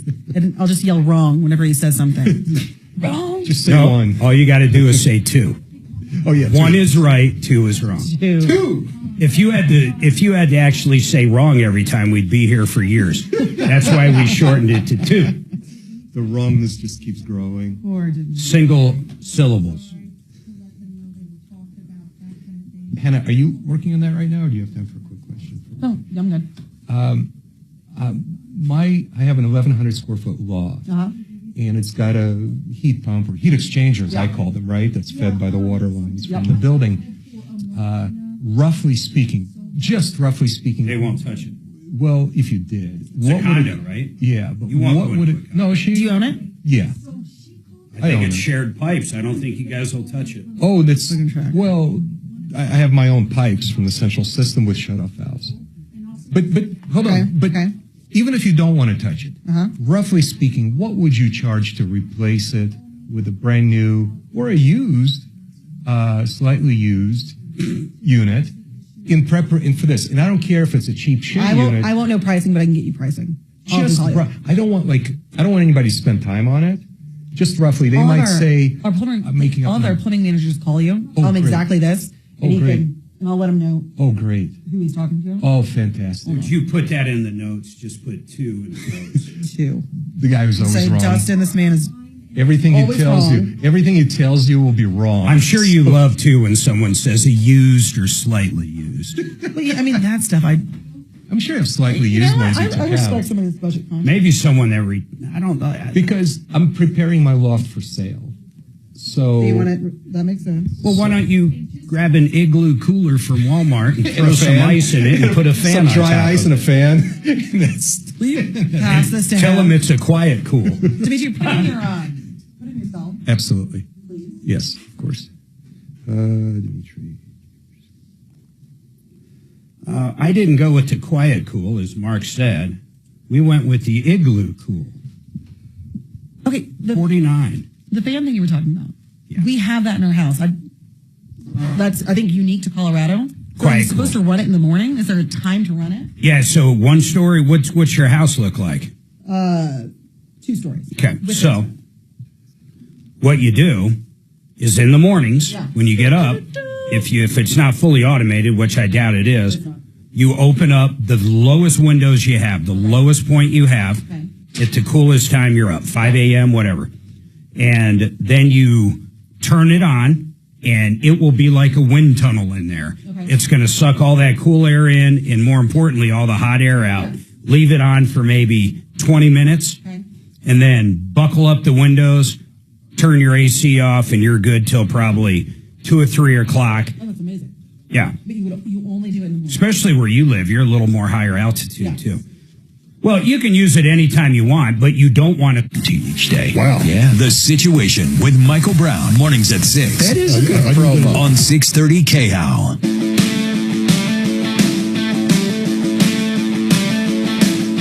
All right, 303-713-8255-303 Martino. So Suze has message into owner for Southwest Heating. Here's what I want to do. Let's get everything over. Let's see if they call us back. That'd be great. I left my cell and our call-in line for the owner. He had just stepped out. Awesome. And we're going to get everything over to Dimitri. He's going to follow up so we can clear that line for Ari at this point. Okay. Make sure we got all her information. It was kind of funny. We were talking during the break. Fix It 24/7. We were talking about the Quiet Cool product. She just bought a house here, Hannah Davis, with Fix It 24/7, and she has a Quiet Cool installed there, and it's not something you would generally have in Texas with the humidity and hot mornings in the summer, but for Colorado, it's cool. But what I want to talk about real quick, though, is the deal with Fix My Home. You go to fixmyhome.com, and we only got about a minute here, so I'll say it again after the break, but they're going to come out. They're going to clean that AC condenser outside. They're going to clean that fan blower motor. They're going to make sure the AC is up to snuff. Put a no breakdown guarantee on it, all for $19 if you have not had it cleaned in 2 years. If you have not had it cleaned, get it done. It's only $19. My goodness, they're going to spend an hour or two. They want to earn your business. They want to tell you about their electrical division and everything else. So when something does break down, your water heater, anything, you're going to know who to call. Take advantage of the dang $19 deal. It's not, you can't get any better. They're going to clean, refurbish your system, your AC, for $19. 720-526-3939 or fixmyhome.com. Another hour coming up. You worry about getting ripped off with costly repairs. I'm consumer advocate Tom Martino. My friends at Fix It 24/7 offer free second opinion. Up in the ceiling of the closet, walk-in closet. I'm going to text you and Dustin right now. And there's like a big access door, but I'll cut away all of the drywall and replace it myself. I'm very, very good at that. Texting you both right now. Where are you moving? To your farm? If I ever get a farm, Mark. Hey, Mark. I need to get out of the city. Hey, Mark. What's the name of the show we've been I was watching? just going to tell you Green to Acres? tell them about our new show. What is it? Clarkson's Farm. Clarkson's Farm. It's so cool. It is. It's a real deal. Guy goes out, buys a huge farm, just like you're talking about. It's awesome. He's a heavy duty influencer. Oh my God, it's a reality show? It is so good, Dimitri. Really? The guy is funny, and really, he's learning how to become a farmer. Yeah. He's got help from this. He's got shit ton of money. Dude, it is so good. You will love the show. The guy is so gonna funny. watch it. And I also want to have Troubleshooter like Show. an What is your animal first rescue there. name? He actually has, Juanita, he you did a said? little farm store. He learned that. He did, he brought in chickens. He brought in sheep. Mm-hmm. He brought in, he planted wasabi. That's very expensive. Yeah, yeah. And it's cut, and if you can actually grow it, it's worth Okay, a hang on just a fortune. minute. Let me give you his phone number. It's only grown in Oregon and Washington. Just looking But it you up need that here. kind of. Well, this is in like Ireland or the Okay. UK. I had a meeting with a produce distributor. Oh, shoot. I'll just look it up a Talking about different what way here. I wish I had this one profitable memorized. I just don't can be yet. grown. Okay. Wasabi. He didn't say His wasabi, phone number, he said 303 fortune on garlic, which is pretty close. 882. Yeah. Interesting. But he did potatoes. 6679. But really, he's got, it's thousands of acres. Yeah. I'm telling you, the show His is so name good. is John Place. That's KLASS. We fall asleep to it And every his night. company Is it on, like, Season TV? Yes. No, it's on, what is it on? CMG. Shield. KLAESS. But that's, is his it last sounds like it's name. an interesting. It's Prime. So if you have Amazon Prime, you get it. We've got them all, unfortunately. And the guy is Sure, so, Lenita, have a good when I day. say funny, he's this older dude that is a, like, Oh, a this is the guy from newscaster. Top Gear. Yeah. It's the guy from Top Gear. Yeah. He's a knucklehead. I love him. But this is interesting because this is a combination of somewhat like traditional reality or like It is it's traditional. And it's education. It sounds like like a marriage between the two. And which is Hannah, can great you hear content. me? Mark, you can call it the Troubleshooter. And it's so relaxing to watch at night. Just nature, farming. I just want to farm now with a He's got cream, bees. I do too. Chickens. You learn about goats. bees. We've got a raised bed, so I'm He's slowly doing a becoming wetlands one. on Oh, I'm about 100 jealous. I've always wanted a raised Why? bed. That's cool. Yeah. Just to to grow, bring Right. in, no, We'll see if to I can bring keep in anything alive. insects. yeah, to grow mosquitoes. That's literally why he's doing it. Why do you want mosquitoes? I don't remember why. I'm not the one doing it. To But feed there the was a lo- damn good reason To for feed it. the local bats and birds. Yeah, it's all connected. It's all connected. It's this big ecosystem he's doing. Yeah, we can't grow mosquitoes here because of the West Nile virus. Oh, I assume this is in England somewhere? It's in, I think, the UK. Yeah. Oh, the English countryside. It's gorgeous. I've got an aunt married a Brit, and they live out there. I could move in a second. And like the little pub culture. Oh, If I said to you, have you ever heard this term before? You zip it. Yeah. Gentleman farm. no, never heard of it. Here we go. Okay. What would you think a gentleman farmer, just from the words, what do you think that would be? I think he wears tweed and smokes a pipe and he farms. Yes, and that's exactly with the little. Yes, He yeah. has 30 and dress there's like shirts. an old fireplace somewhere. This is the image. He wants to be that. Well, I'm going to become a That's gentleman farmer. These people want to Thank know you. what we're doing. They're the ones I who wish see this us for you. all. Me too. Thank Yes. you. It's very nice of you. I mean, I need to tell them something to keep calling. Why are they sending a You told them to send the The other invoices. really That's the valuable Kia Soul crop with is the lavender. engine and the warranty with Kia and not consuming The other enough super oil. valuable crop is Yeah, lavender. but why are they sending me a Carfax? So I don't know grow why they send the lavender Carfax, in but this is the combination with invoice. bees. These are the because invoices. lavender I just fed want to know honey how I'm supposed to is follow up with phenomenally that. expensive. Send this over. I'm going to give this And that to grows very well Dimitri here, as correct? Yes, it does. Dimitri to do what? To figure out why Russian Kia sage. I'm talking about landscape. is not related to lavender. replacing You're their right, it looks engine just like under the lavender. recall. Okay. So Actually, it's not even a recall. It's a Lavender really It's a, loves class a very action difficult Okay, so soil you're going and to a send that to difficult Dimitri. climate. I'm going to call them and tell them. So, and they're like, gonna you go couldn't from grow it in Dimitri, Kansas, and we'll go from there. but you can Okay, grow it thanks. on. Well, you Saturday. send this to him. I will. Okay. And it's no problem. really valuable. Okay. And it's pretty. Oh, it's so pretty.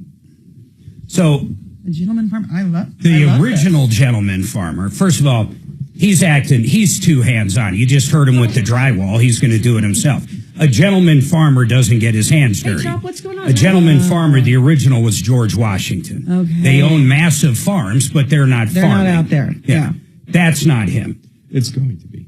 Not most of the time. Well, you can't be. Okay, so you're not going to work on your own farm? Oh, I'm going to. I Well, said, then you're not a gentleman farmer. well, I'm going to work there in a limited capacity, more of a big idea management. No matter what you do, we know it's a limited capacity. A modern gentleman farmer. I didn't even know Yes. what the problem was. No.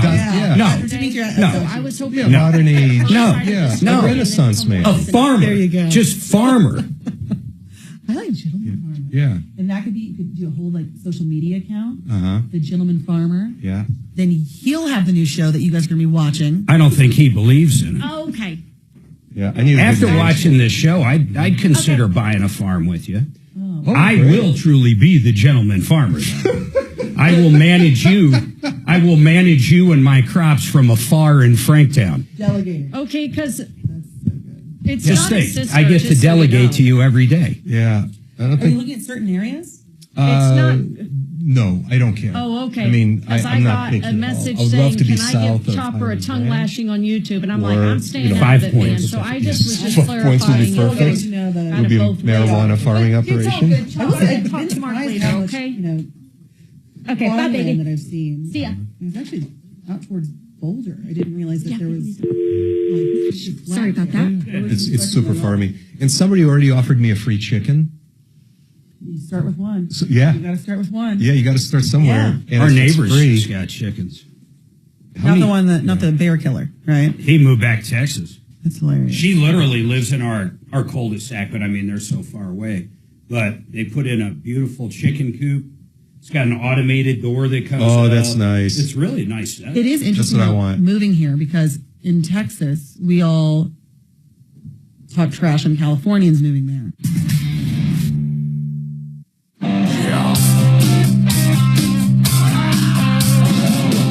Ripped off, bad news. You need advice so you don't have to lose. We'll come running just as fast as we can. Troubleshooter's gonna help the common man. This is the Troubleshooter Show. Now, Tom Martino. Welcome, my friends, to the only show of its kind. We're here to solve problems, answer questions, educate you, try to recoup money if you've been ripped off. Go after the bad guys, expose the bad guys, and everything in between. Yeah, we have a little fun doing it. We like talking real-world stories. I'm sitting next to Deputy Dimitri. He, of course, has aspirations to become, yes, a gentleman farmer, which we all can't wait for that to happen. And then Hannah Davis with FixMyHome.com, and she's got a split real soon, so I do want to talk to her. That I promised Keith I'll go to you next, and whoever's on the other two lines, I'll get right to you. But these guys are doing something that you have to do. It's kind of slow right now. It's not super hot, and that's just how this summer's been. Quite frankly, I love it, but it slows biz down a little. They've got a deal right now. They're going to come out and clean that air conditioner unit, $19. And when I say clean it, please understand this. This isn't they send somebody out and go, hey, you need this, that, and the other. No. They're going to spend an hour, 2 hours cleaning the condenser outside that's been sitting in that snow and the mud and the rain and everything else, the hailstorms. They're going to come out, they're going to clean that condenser, clean the blower motor, clean everything with the air conditioner, and give it a no breakdown guarantee for $19. Caveat, if you have had it cleaned in the last 2 years, they're not going to do it unless you're a new customer. If you're a new customer, they'll do it, period. They want to earn your business. It's the whole reason they do this. These guys do electrical. They do heating. They do cooling. They do drain cleaning. They do plumbing. They do everything. They want to come out and give you the best deal ever to prove to you they're your company to use in the future. That's what they do. It's their marketing. You know what's funny? Hannah, you do a lot of marketing for Fix My Home. And this $19 deal is unbelievable. Every time you do it, I mean, you get 40 or 50, whatever it is. Let me give the number real quick, though. 720-526-3939. You got to call, say Troubleshooter Special, Martino Special, 720-526-3939, or fixmyhome.com. But I want to talk to you about something real quick. Yeah. Because you got to go. This is up your alley. You have done really, your job description with Fix It is marketing. I'd say marketing and storytelling. Storytelling, it's a little pretentious, but it is true. No, it is. It's the same thing. Yeah. So when we think of an average customer acquisition, when I used to have my Goodyear stores, we had 5 stores around here. I would run what was called a loss leader, $9.95 oil change. I would run them back in the day on a mailer. It was called value ads, and I'd always buy the front page. That front page would cost me X amount per zip code. Yep. And then what you do is start breaking down the response coming back in, and you can come up with an acquisition price. Yep. What's very curious about what Fix-It's done, and it's remarkably ingenious, you guys, instead of spending a ton of money marketing, and I know you guys spend a lot of money marketing, but instead of running like a ad on television for buku bucks on every zip code around Denver Metro and the Springs or wherever you guys are, you guys decided instead of spending $100,000 there, let's actually send a tech out to a customer's house for $19 and introduce the company in a proper way and give them a service that they can't get anywhere else. There's nobody else that I have ever heard of, any other HVAC tech that's going to go out to your house, tear apart your condenser, clean all the dirt out of it, get it out of the blower motor, and put a no breakdown guarantee on it for $19. They're going to spend 2 hours. You've got insurance, you got a truck, you got payroll, you got everything that makes up a big business, and you're going to do it for $19. You lose hundreds of dollars on this. So this is the caveat. Mark, thank you for saying all that and seeing the intent here. But the caveat is, if our work is not stellar, we will lose money. Of course. We lose money at this price. Yeah, if you come out and do a half-assed job of cleaning and then they never call us again. And you lost money going out there, and you'll never see them again. Absolutely. So the caveat is we have to provide the legendary service that we promise. Then we have a lifelong customer, and we get to help take care of their home for years and years. That's the caveat. The deep cleaning on your system, and I'll go into both of them. Your furnace and AC is so important. The number one killer is dirt. A lot of people don't even change the filter. But if you do change your filter, even regularly, whatever that is these days, every 3 months, whatever you're supposed to do it, think about this. That dirt that builds up and gets through there is all over the inside of that furnace. It's all over the motor, the blower motor, everything. They clean the entire thing. This isn't they come out with the can of, what's that stuff, the keyboard cleaner? The keyboard cleaner, exactly. Whatever it is. They don't come out and spray it on the, and go, oh, okay, all good, here's our sticker. No, they tear it apart and clean it. My first interaction with this company was actually having their services. And I came outside, and the entire AC unit was taken apart piece by piece. By piece by piece. I was actually a little startled at first. And they said, no, this is what we do. Yep. We completely dismantle it so we can clean every single component. And 2 hours later, I came out and it was put together. My energy bills were lower. The proof was in the pudding. I saw that. But it's incredible. Yeah. But for $19, I mean, generally you're $200 plus for anything close to this. But you got to give them a call. Like I said, when it gets really hot or really cold, depending on what season's going on, or just really busy in general, they don't do this. They want to keep their guys moving, keep everything rocking, rolling. 720-526-3939. 720-526-3939. When I used to calculate the cost of my average customer, mine happened to be about $40. And that's not bad for automotive. No, it's not. And it can get really expensive depending. I mean, if you're an investment company, it could be thousands of dollars per person. If you're a fast food restaurant or a food truck, it could be $2 per person. It depends the industry. But it's remarkable what you guys did, because you're going to go out there and truly get to introduce the company. And there's nothing like that. There's nothing like it. And that's what we would do with our loss leader. They'd come in for the oil change. I would never. Here's the other thing. If they come in for an oil change for $9.95 and you hit them with a list, you hit them with the 8 million pound list. Oh, you need this, this. You'll never see them again. They're not coming back. Yeah, I mean, but really, I'd bring them out to the shops and say, listen, here's your brake pads. You've got about 1,000 miles left, and they can look at them, see them. They know they have to have them done. That's one thing, but I'm not going to hit them with 50 things. I want them to come back, and we'll fix their car up. We'll fix their car up over time. But you don't want to scare the hell out of them. No. No. And I love what you said there also. It's all about education. When you said, I showed them that. Yeah. Showing folks, build that Big trust. time. And then let them make the decision. Trust your customer and their intelligence. The other thing is a lot of people don't understand that, once again, I mean, it's a loss leader. It really is. It's the same thing I used to do. So I love the term loss leader. Will you define that real quick, just for anybody that, I think it's pretty intuitive. Well, it means the company's losing their ass doing it. But if you actually calculate in how many customers they'll get long term, that's where it truly isn't a loss leader. But you're always going to have people. You'll get some on this. I always got customers. They would get a $9.95 oil change. My God, they could have 3 nails in their tire and wouldn't want an $8 flat repair at the time.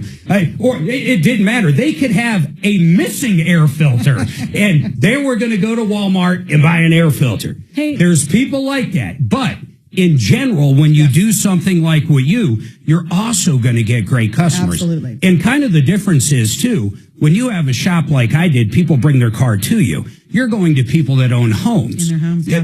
They already have...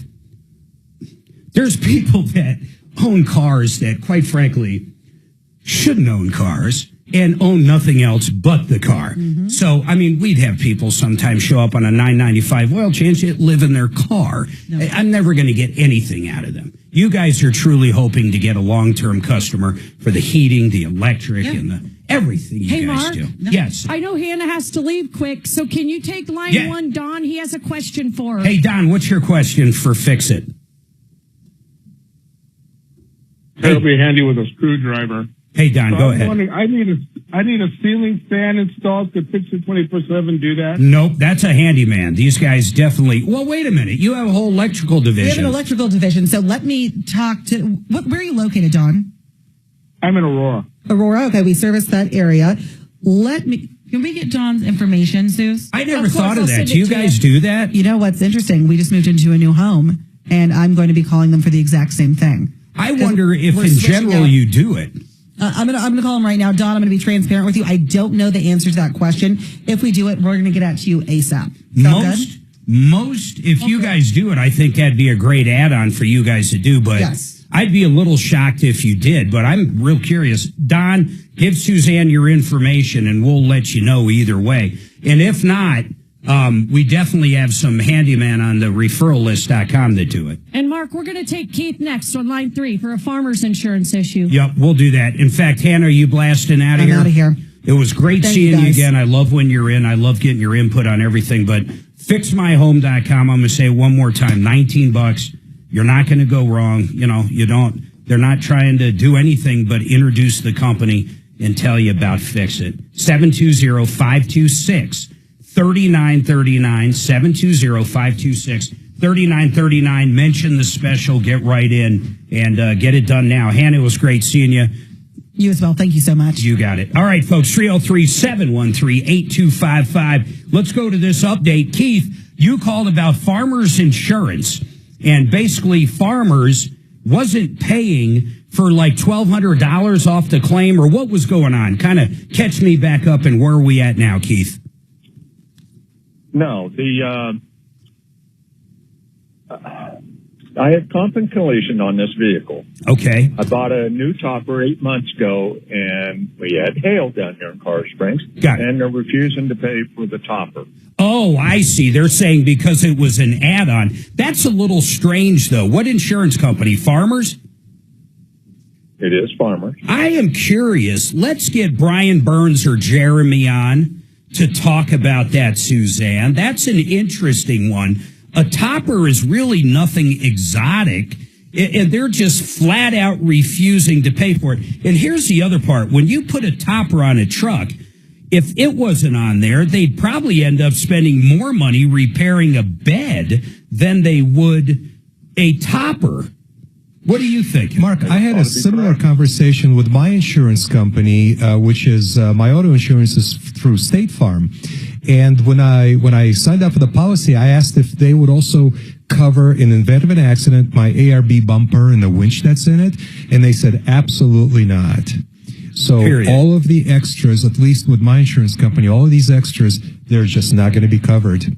Let's do this. Randy, hold on. Suzanne's going to try to get someone on from Compass That's a very interesting thought, though. I mean, I can understand some of the aftermarket, but a topper, I wonder if you report it. So in the future, if Randy said, hey, I bought this topper for it, would that be covered? Yes, so some other insurance companies I spoke with said they'll write that as an addition to a regular insurance policy at an additional cost. I wonder if they almost look at it like a camper. So if you own a camper, a fifth wheel, an RV, you have a different policy for it altogether. You do. I mean, that's just a fact. I think they called it a rider or something. So like you're that saying they just add the rider onto your auto or the coverage on my that bumper car. and winch combination, it would have to be an additional How much rider. damage was done to it, Randy? Keith. Or I'm sorry, Keith. Well, the kicker of this thing, when I put the topper on, brand new, 8 months ago, called my agent, and they said, is it a permanent fixture on the vehicle? And I said, yes. And they said, well, it should be covered. Okay. So I get hail, and now they won't cover it. So wait, your agent, wait a minute, your agent at Farmers actually said it should be covered? Yes. Are they arguing now? Hold on, Keith. Are they arguing that it's not a permanent fixture because you can remove it? No, they are telling me that employee over there is no longer there, and they gave me false information. So they acknowledge, well, okay, first of all, they probably said if that person said that, it was false. I mean, do you have that like in an email or something? Oh, heck no. That's the problem. Yeah, of course. Of course. Hold on. I still want to talk to Compass on this. 303-713-8255. I've got to take this break. Chris has a scam at a gas station, and then Randy's got a problem with an auto body company or auto body damage. We're going to find out what's going on right after this.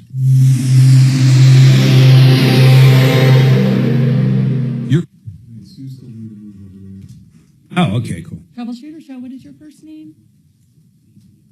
You heard Tom's last deal, right? Yes. That's incredible.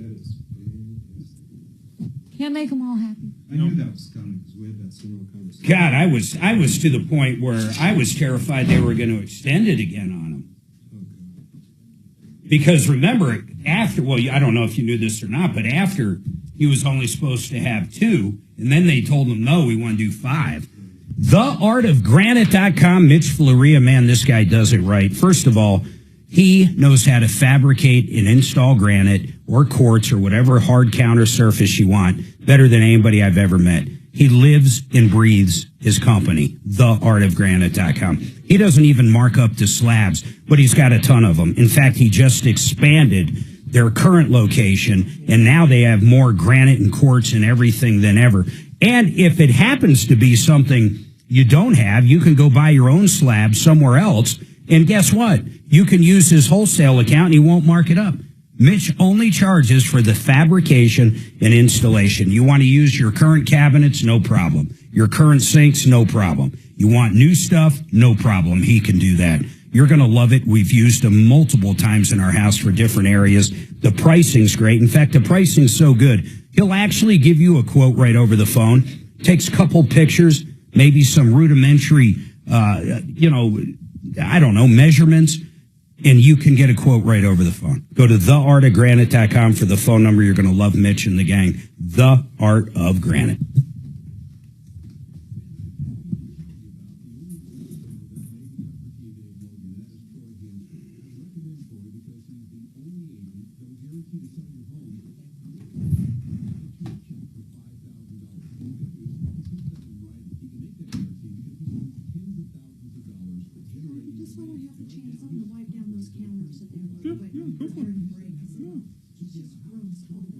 You're fine.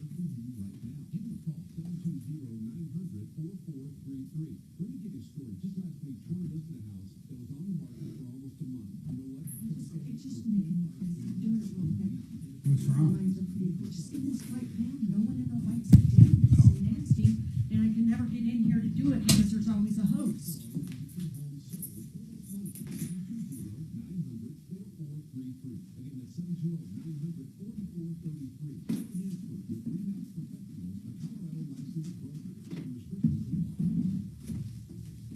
Somebody's going to think the cleaning lady came through here. Will you lift your keyboard real quick for me? Thanks for calling Troubleshooter Show. Please hold a moment. Do you have the means of sending documents to that copier for printing from your computer? No, but if you need me to print something, I can print it and bring it in tomorrow. Oh, no thanks. I can do that. Do we have a way to print from that printer in there, Mark? In the office anymore? Now we killed the computers in there. No. You can generally send it to Shannon or Dragon, and they can print it.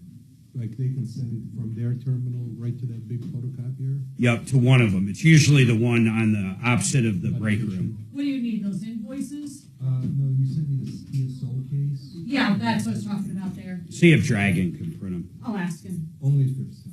I don't want to be hiding. Can you send them to the printer, Dragon? Yeah. If he sends you something to print, can you print them? It'll be right out there. Perfect. Sorry, Dee. I'm just cleaning this up real quick. Dragon's email address? Dragon at iHeartMedia.com. .com. He just sent it over the air, so it don't matter. Sorry, Dee. Sorry. No, let me do this. It's just gross. It just makes me crazy. I'm like, look, it's even worse over here. Look at all I know, and I'm gonna probably come back in and get on next break. Something's growing. Ooh, smells nice. I do like to smell I might kind of come that in bleach. If the lines are okay, I will. This is, oops, sorry. And that's just out of control right there. Oh, you should see what's underneath of this. I don't want to know that. I saw something scurrying. Did you send it to Dragon? Did he say he could do it? I like that, Hannah. I love her. She was so happy. She talks. When she left, she told me how great you are. She is just so good. She's just good on the show. Yeah, she is. Maybe she could replace Dimitri. That would be awesome. Then I get more time on the farm. More time, gentlemen, farming. So, hey, you! Grab that hoe! Who are you calling a hoe? Oh, yeah, exactly. Lavender, big money. Is Dragon at iHeartMedia? I'd always be, anything you come up with, something crazy like that, I'd always be interested in talking about it. What is that? Tom. Then we can drag Daddy Warbucks in. Yeah, I'm going to deliver. That's how I'm going to find it. And the bees. So if I grow lavender, I could get a ton of bees because lavender honey. Bees are big. So expensive. So one of the things this guy was saying, why he brings bugs in, I didn't know this, but ever since the end of the war, now we're talking just UK or Europe. At khout.com. All right, 303-713-8255, 303 Martino. Man, we got a lot cooking right here. So where did we leave here? Auto body, farmers insurance. So Keith, and we did not get Brian on yet. So Suzanne, if we can get Jeremy or Brian or Dragon, remind her. Actually, it looks like she is now. I'll come right back to you as soon as we got that on. And then meantime, Randy, what's going on with you, Randy? Hi, can you hear me okay? I got you. Perfect, man. Okay, I have a 2013 totally cherry Camaro Super Sport convertible with like 5,000 miles on it. I drove it to Longmont. I went to a concert that was in a mall setting. I pulled my car to a parking space, handicap parking, which I do have access to. On the parking block, the concrete parking block, there was and I couldn't see it, there was a spike that was not driven all the way into the concrete or the asphalt, sticking up at least 2 inches above the top of the concrete block. And when I did that, I parked there, it literally ripped my fender off the car, the front fender halfway off the car. That sucks. Yeah. And I had the security guards there take pictures. I got the phone number for the management company. They took pictures. They took my email. They documented everything that happened. I've been trying to get a hold of that company for the last 2 days and can't get them to answer or return my call. And I'm wondering if I have any if I have a case with this. Well, where is this parking lot? Where is it? It's at a mall in Longmont. So at the mall, and I'm trying. I wish I had a picture of this. Can you send us a picture of what you're talking about? Oh yeah. That's what I want to see. Honestly, hold on. Let's do this. I want to see this picture before I jump to any conclusions on my thoughts about this, because my initial gut instinct was like, you're not going to get anywhere.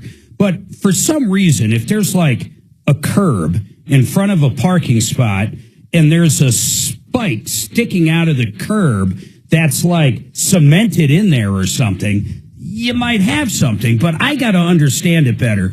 And a picture tells 1,000 words in a case like this. So do me a favor and get that to us real quick. Suzanne, pick up there. Meantime, Jeremy with Compass Insurance. Hey, Jeremy, what's going on, man? How are you? Hey, Mark, I'm good. How you doing? I'm doing really good. It's good to hear your voice, man. I know Brian's out like gallivanting the world at large.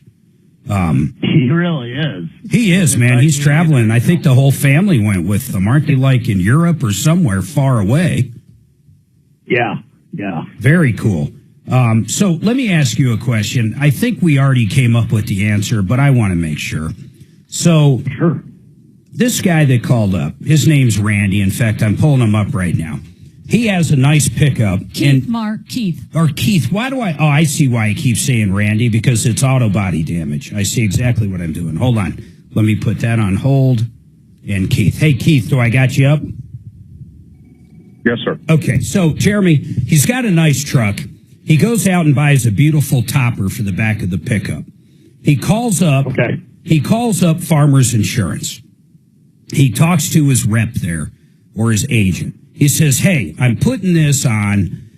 Is it going to be covered? Do I got to add it? And the guy basically told him, as long as it's a permanent fixture in part of the vehicle, it's going to be covered. First of all, I want to ask you your advice. If Randy, I'm just going to take Randy's name off for now.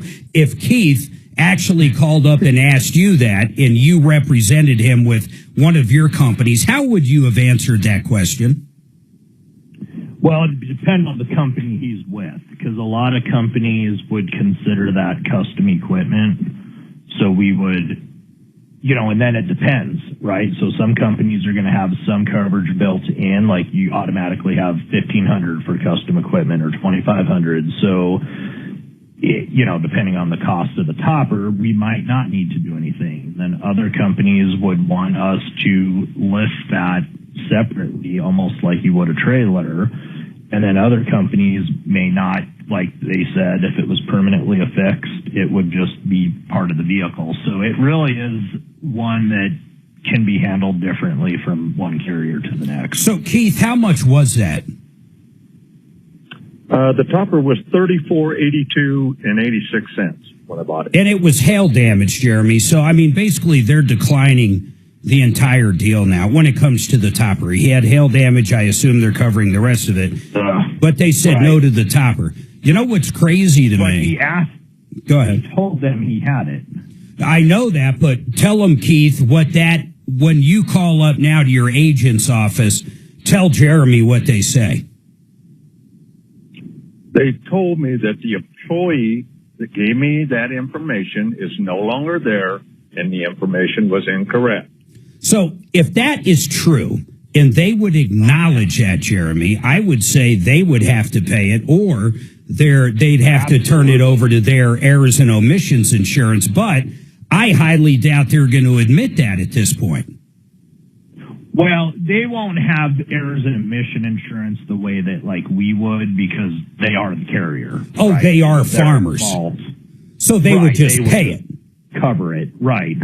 But if they're acknowledging that, yeah, our guy told you that, I would escalate that as much as you can, because wait a minute. Your job is to report what you have. Their job is to tell you how to properly insure it. You know what's interesting? So Keith, if I had like Dimitri call over, and talk to him, do you think they would acknowledge that employee gave wrong information? That would be interesting to know.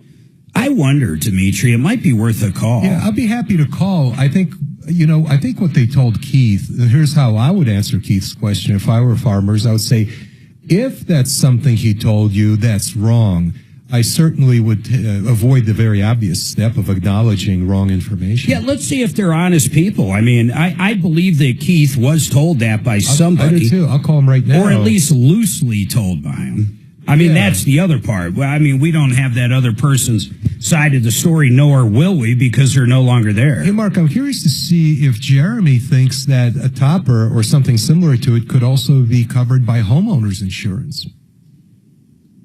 It would not. It would not. That would definitely not be. And even if it was at this point for $3,400 with whatever his homeowner's deductible is, it wouldn't be worth it. Probably wouldn't be. And you don't want that claim on your record. Hey, so Jeremy, if someone gets one of those fancy like campers that go into a pick, do they actually just insure that like they would a trailer, a pull behind or a fifth wheel? Yeah, they do. Got it. Or a trailer. One thing, Mark, yeah. I tell everyone to do in any of those, even my own clients, email is so much better for these things than a phone call. Yeah, I know. That agent, even if the agent was there, they're not going to admit that they messed up or, yeah, I did tell you that. I'm sorry. Like, get that in writing. I mean, I have a feeling what they told Keith or what they're going to say is, well, we don't know if he said that or not, but he's not here anymore. You know.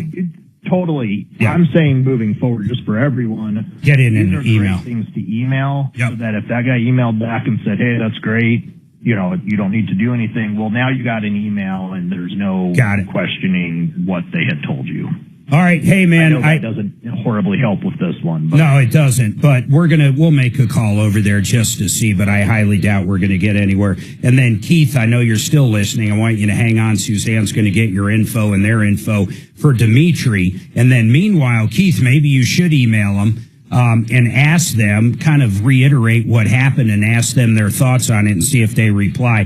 Hey, by the way, Compass Insurance, if you have not rechecked, I know homeowners and auto and everything's going up and people's situation changes. In other words, maybe you have young drivers in your house now. You got to have someone shop all these companies. They deal with 20, 30 companies, depending on what you're looking for. Same with commercial insurance. These guys are great. Call Jeremy and the gang at 303-996-9000. If they can't beat what you got going on, they're not going to try to sell you anything. They're honest. I've used them for 10, 15 years. They reshop everything for me every year. 303-996-9000 or Compass or quotecompass.com. Quotecompass.com. DD to get working on your case.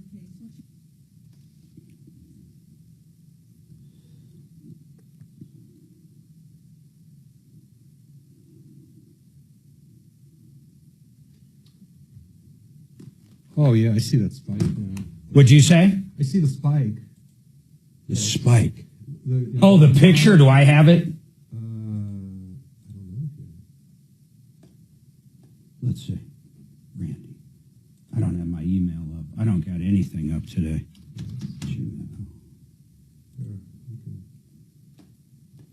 I can see it on my computer. Yeah, I just got to pull That's exactly what I thought he was talking about. Well, but wait a minute. Mm-hmm. Oh, I see. He's saying he went through it, the fender lipped over it, and then basically when he reversed it, ripped the fender off. Wow, that's a curious question. Suzanne, can you post that up on our YouTube? I'd love to get that on YouTube. All right, 303. I can't believe I was ready to give the phone number out. That's incredible. I'm like half doing the show. Fix it 24/7. That's what I'm looking for. In fact, Hannah was just in. You've been listening the first 3 hours. I'm just going to tell you again, this deal they got going, $19. You're not going to get a better deal. They're going to come out, literally tear it apart, the entire furnace and the AC, $19. They're going to get that condenser clean. And I can't emphasize enough, dirt's the number one killer for these things.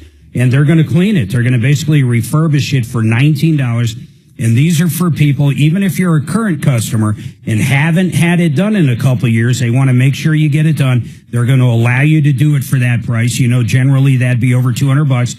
And then for new customers especially, they want to earn your business, tell you about everything they do at Fix It 24/7. But simple as this, go to fixmyhome.com. You can call them right from there. You might even be able to schedule right there. Fixmyhome.com. The $19 special, you're not going to get a better deal, period. Do it now. Fixmyhome.com. That's an interesting one. Suzanne, can you put that picture up on YouTube? Cool. Which one? The one that really just shows that spike coming out. Okay. Or so the I guess I have like 8 photos. I'm like, that's the rebar. Okay. I wonder if that was. I would assume that was a double at one point. What do you think that's sticking out of there for? I think it's like one of those. I've seen that before in old parking lots. That's what that concrete thing is called. And they are supposed to. They It have is. That is exactly what it is, I think. And you're supposed to nail them into the pavement below. Yeah, but you're not supposed to keep it out like that. No, it's supposed to be flush. Yeah. So premises liability is something that's John Fuller's real estate. And yeah, this is so small to hire an attorney for. This would be crazy. Small claims. I don't know. I mean, that picture tells a million words. Yeah. That's absolutely negligent. I would say it is too. You can even see those clips. 2 clips. He was smart to grab pictures of that. Mm-hmm.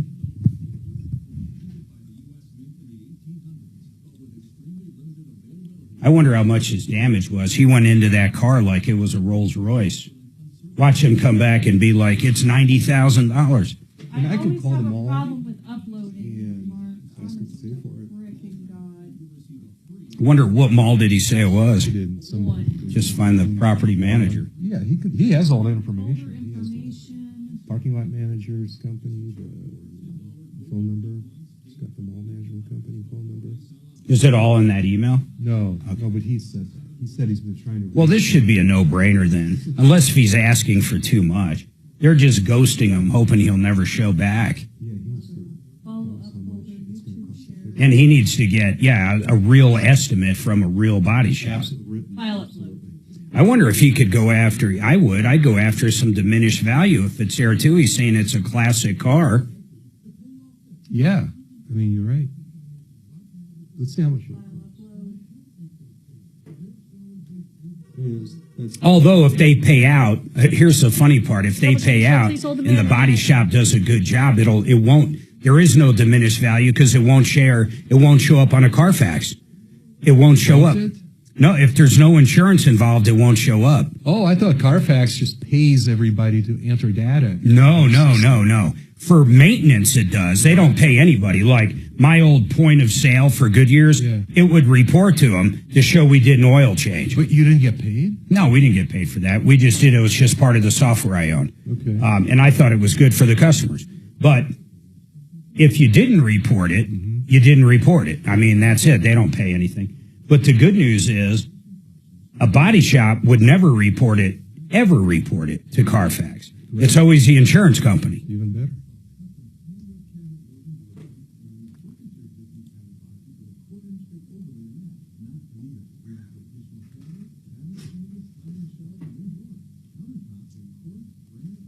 Blueberry chicken sausage. That's going to be interesting. What's that all about?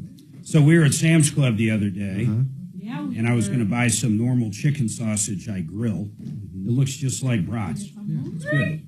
And they had blueberry chicken breakfast sausage, and I had to buy it just to try it. It's going to be wonderful. I bet it is. I love blueberries, and I love sausage. The weird part is it's chicken sausage, but I've come to like chicken sausage. I've always liked chicken. Troubleshooter Show, what is your... All right, 303-713-8255. You know, Randy, let me get to Randy here.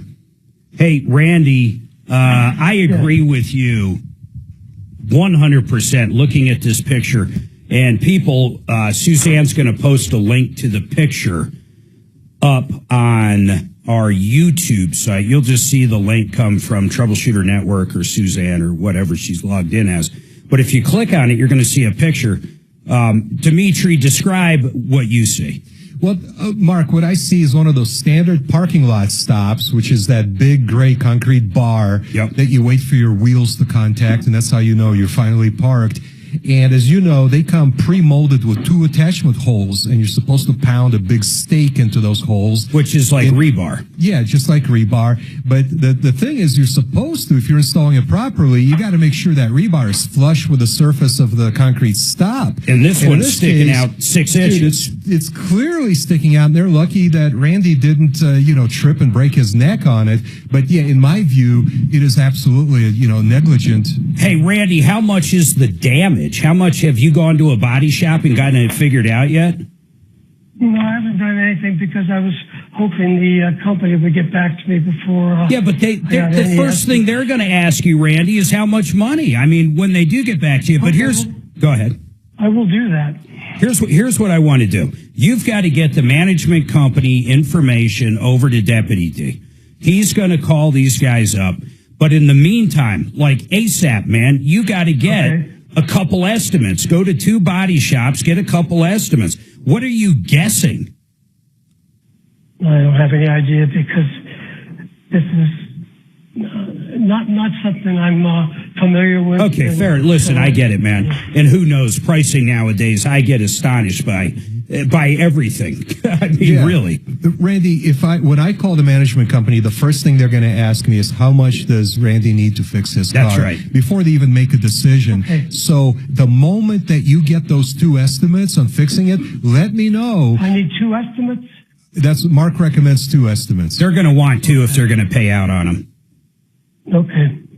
So get those, and then at that point, I agree with Dimitri. Until you get those, once you have those, Suzanne's going to give you D's email. You're going to send him the information you know about the mall management company, the owners, anything you got, and, of course, the estimates. Now, here's the real good news. If they don't want to get back to us, we're going to help you go to the next stage, and you're basically going to take them to small claims court. And with the pictures you took, this will be a no-brainer, man. There's not in fact, this is so much of a no-brainer. The second they're served, they're going to end up paying it, would be my guess.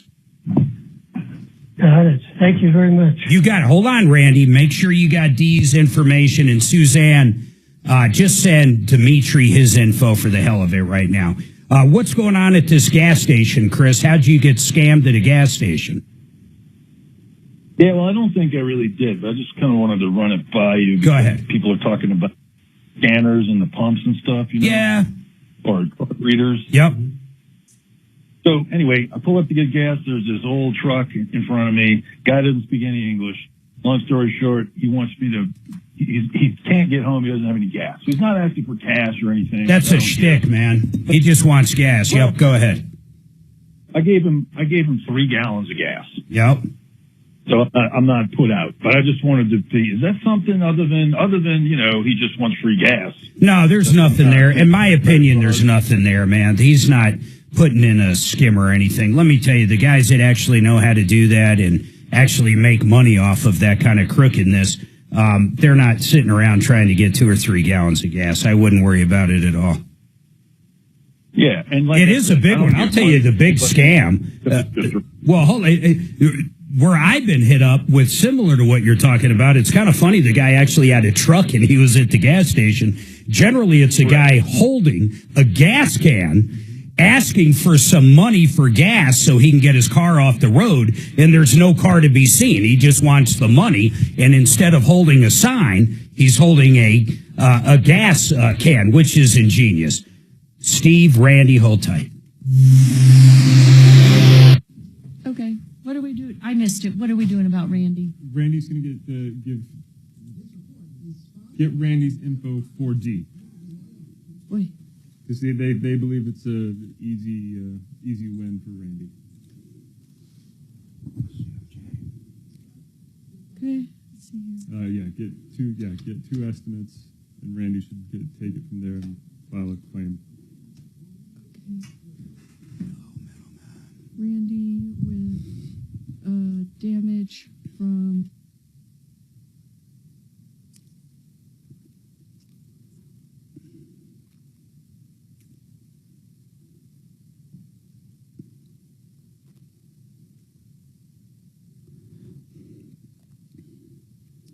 Better interest rate, less fees. What else could you want from a lender? Well, that's CMG, my friend John Clace at CMG Mortgage. You know, CMG lends in every single state in this great nation, and John does too. So listen to what I just said. If you're listening to this in a podcast in Florida, he can help you out with a reverse mortgage. He can help you out with a traditional mortgage, and he can save you money. Let's talk fees real quick. When you do a reverse mortgage, thank God the federal government stepped in and capped out what you can charge, and that's what most companies charge, that cap. They charge the high end. That's it. They charge as much as they can without breaking the law.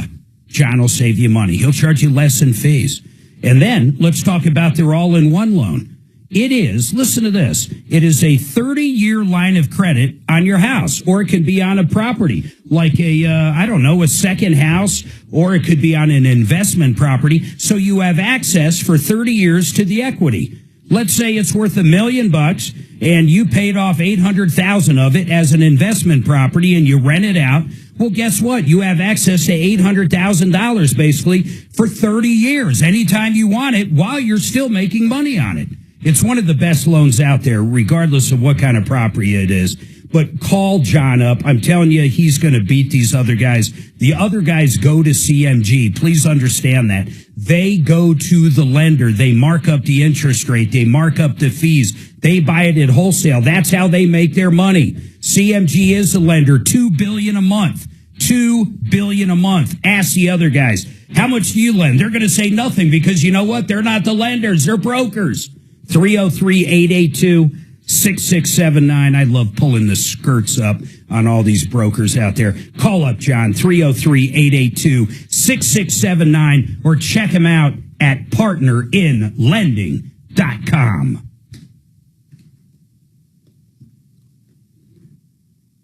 Fire Fuller off. I talked about him.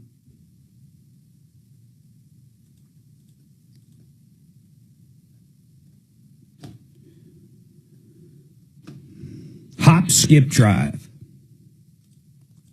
Hop, skip, Rob.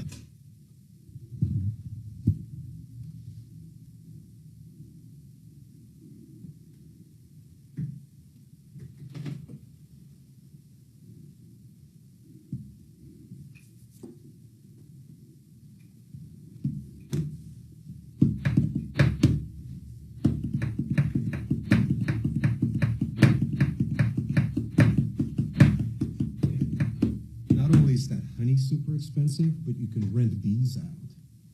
There's a huge amount of money. Oh, I've seen that. Yeah, it's phenomenally profitable.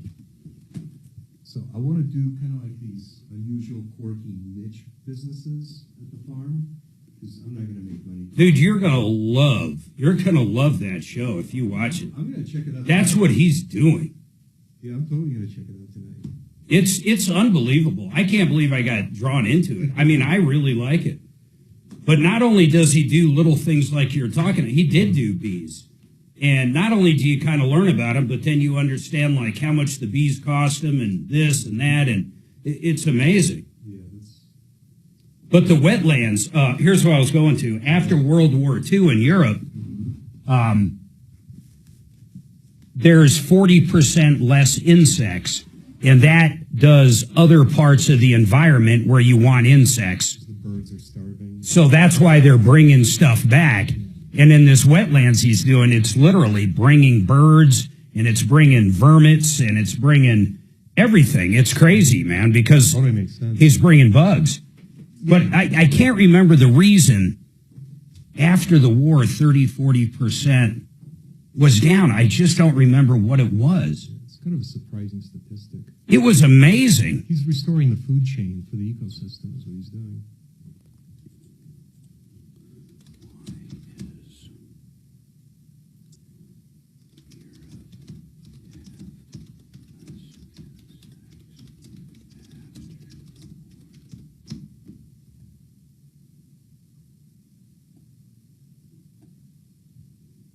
Significant decline, particularly since World War II. The decline is not attributed to a single cause, but rather a combination of factors related to human activity and environmental changes.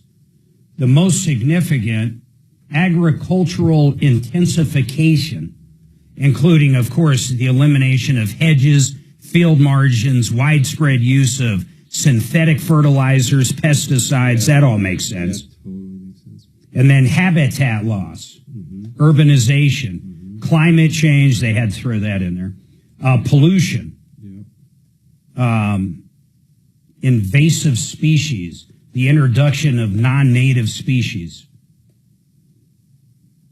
But it's spectacular. They're talking 30% or something. I was like, how the hell did that war? There wasn't any nukes over there. How the hell did the war do that? Yeah. That's a lot of gunfire. You're taking out, bugs. All right, folks, I did put that picture up, by the way, of Suzanne posted that picture of that poor guy. It should be a no-brainer. He pulled up. He's got a classic car. He pulls up. He hits that stopper made out of cement, and it's got like a piece of rebar hanging out of it, but it's not like it's cemented in. Basically, that is a placeholder. So when you do a big parking lot like a mall, they have those there. But generally, they would take a whiz wheel and go whoosh, whoosh, whoosh, and whiz it off. But, I mean, it's sticking right out. And it's not that it hit his tire. His tires hit the cement like it's supposed to. But then when you reversed it, yanked the front off. I can't wait to... I mean, those guys, at minimum, they got to get out there and fix them. Steve Moss, the event's over.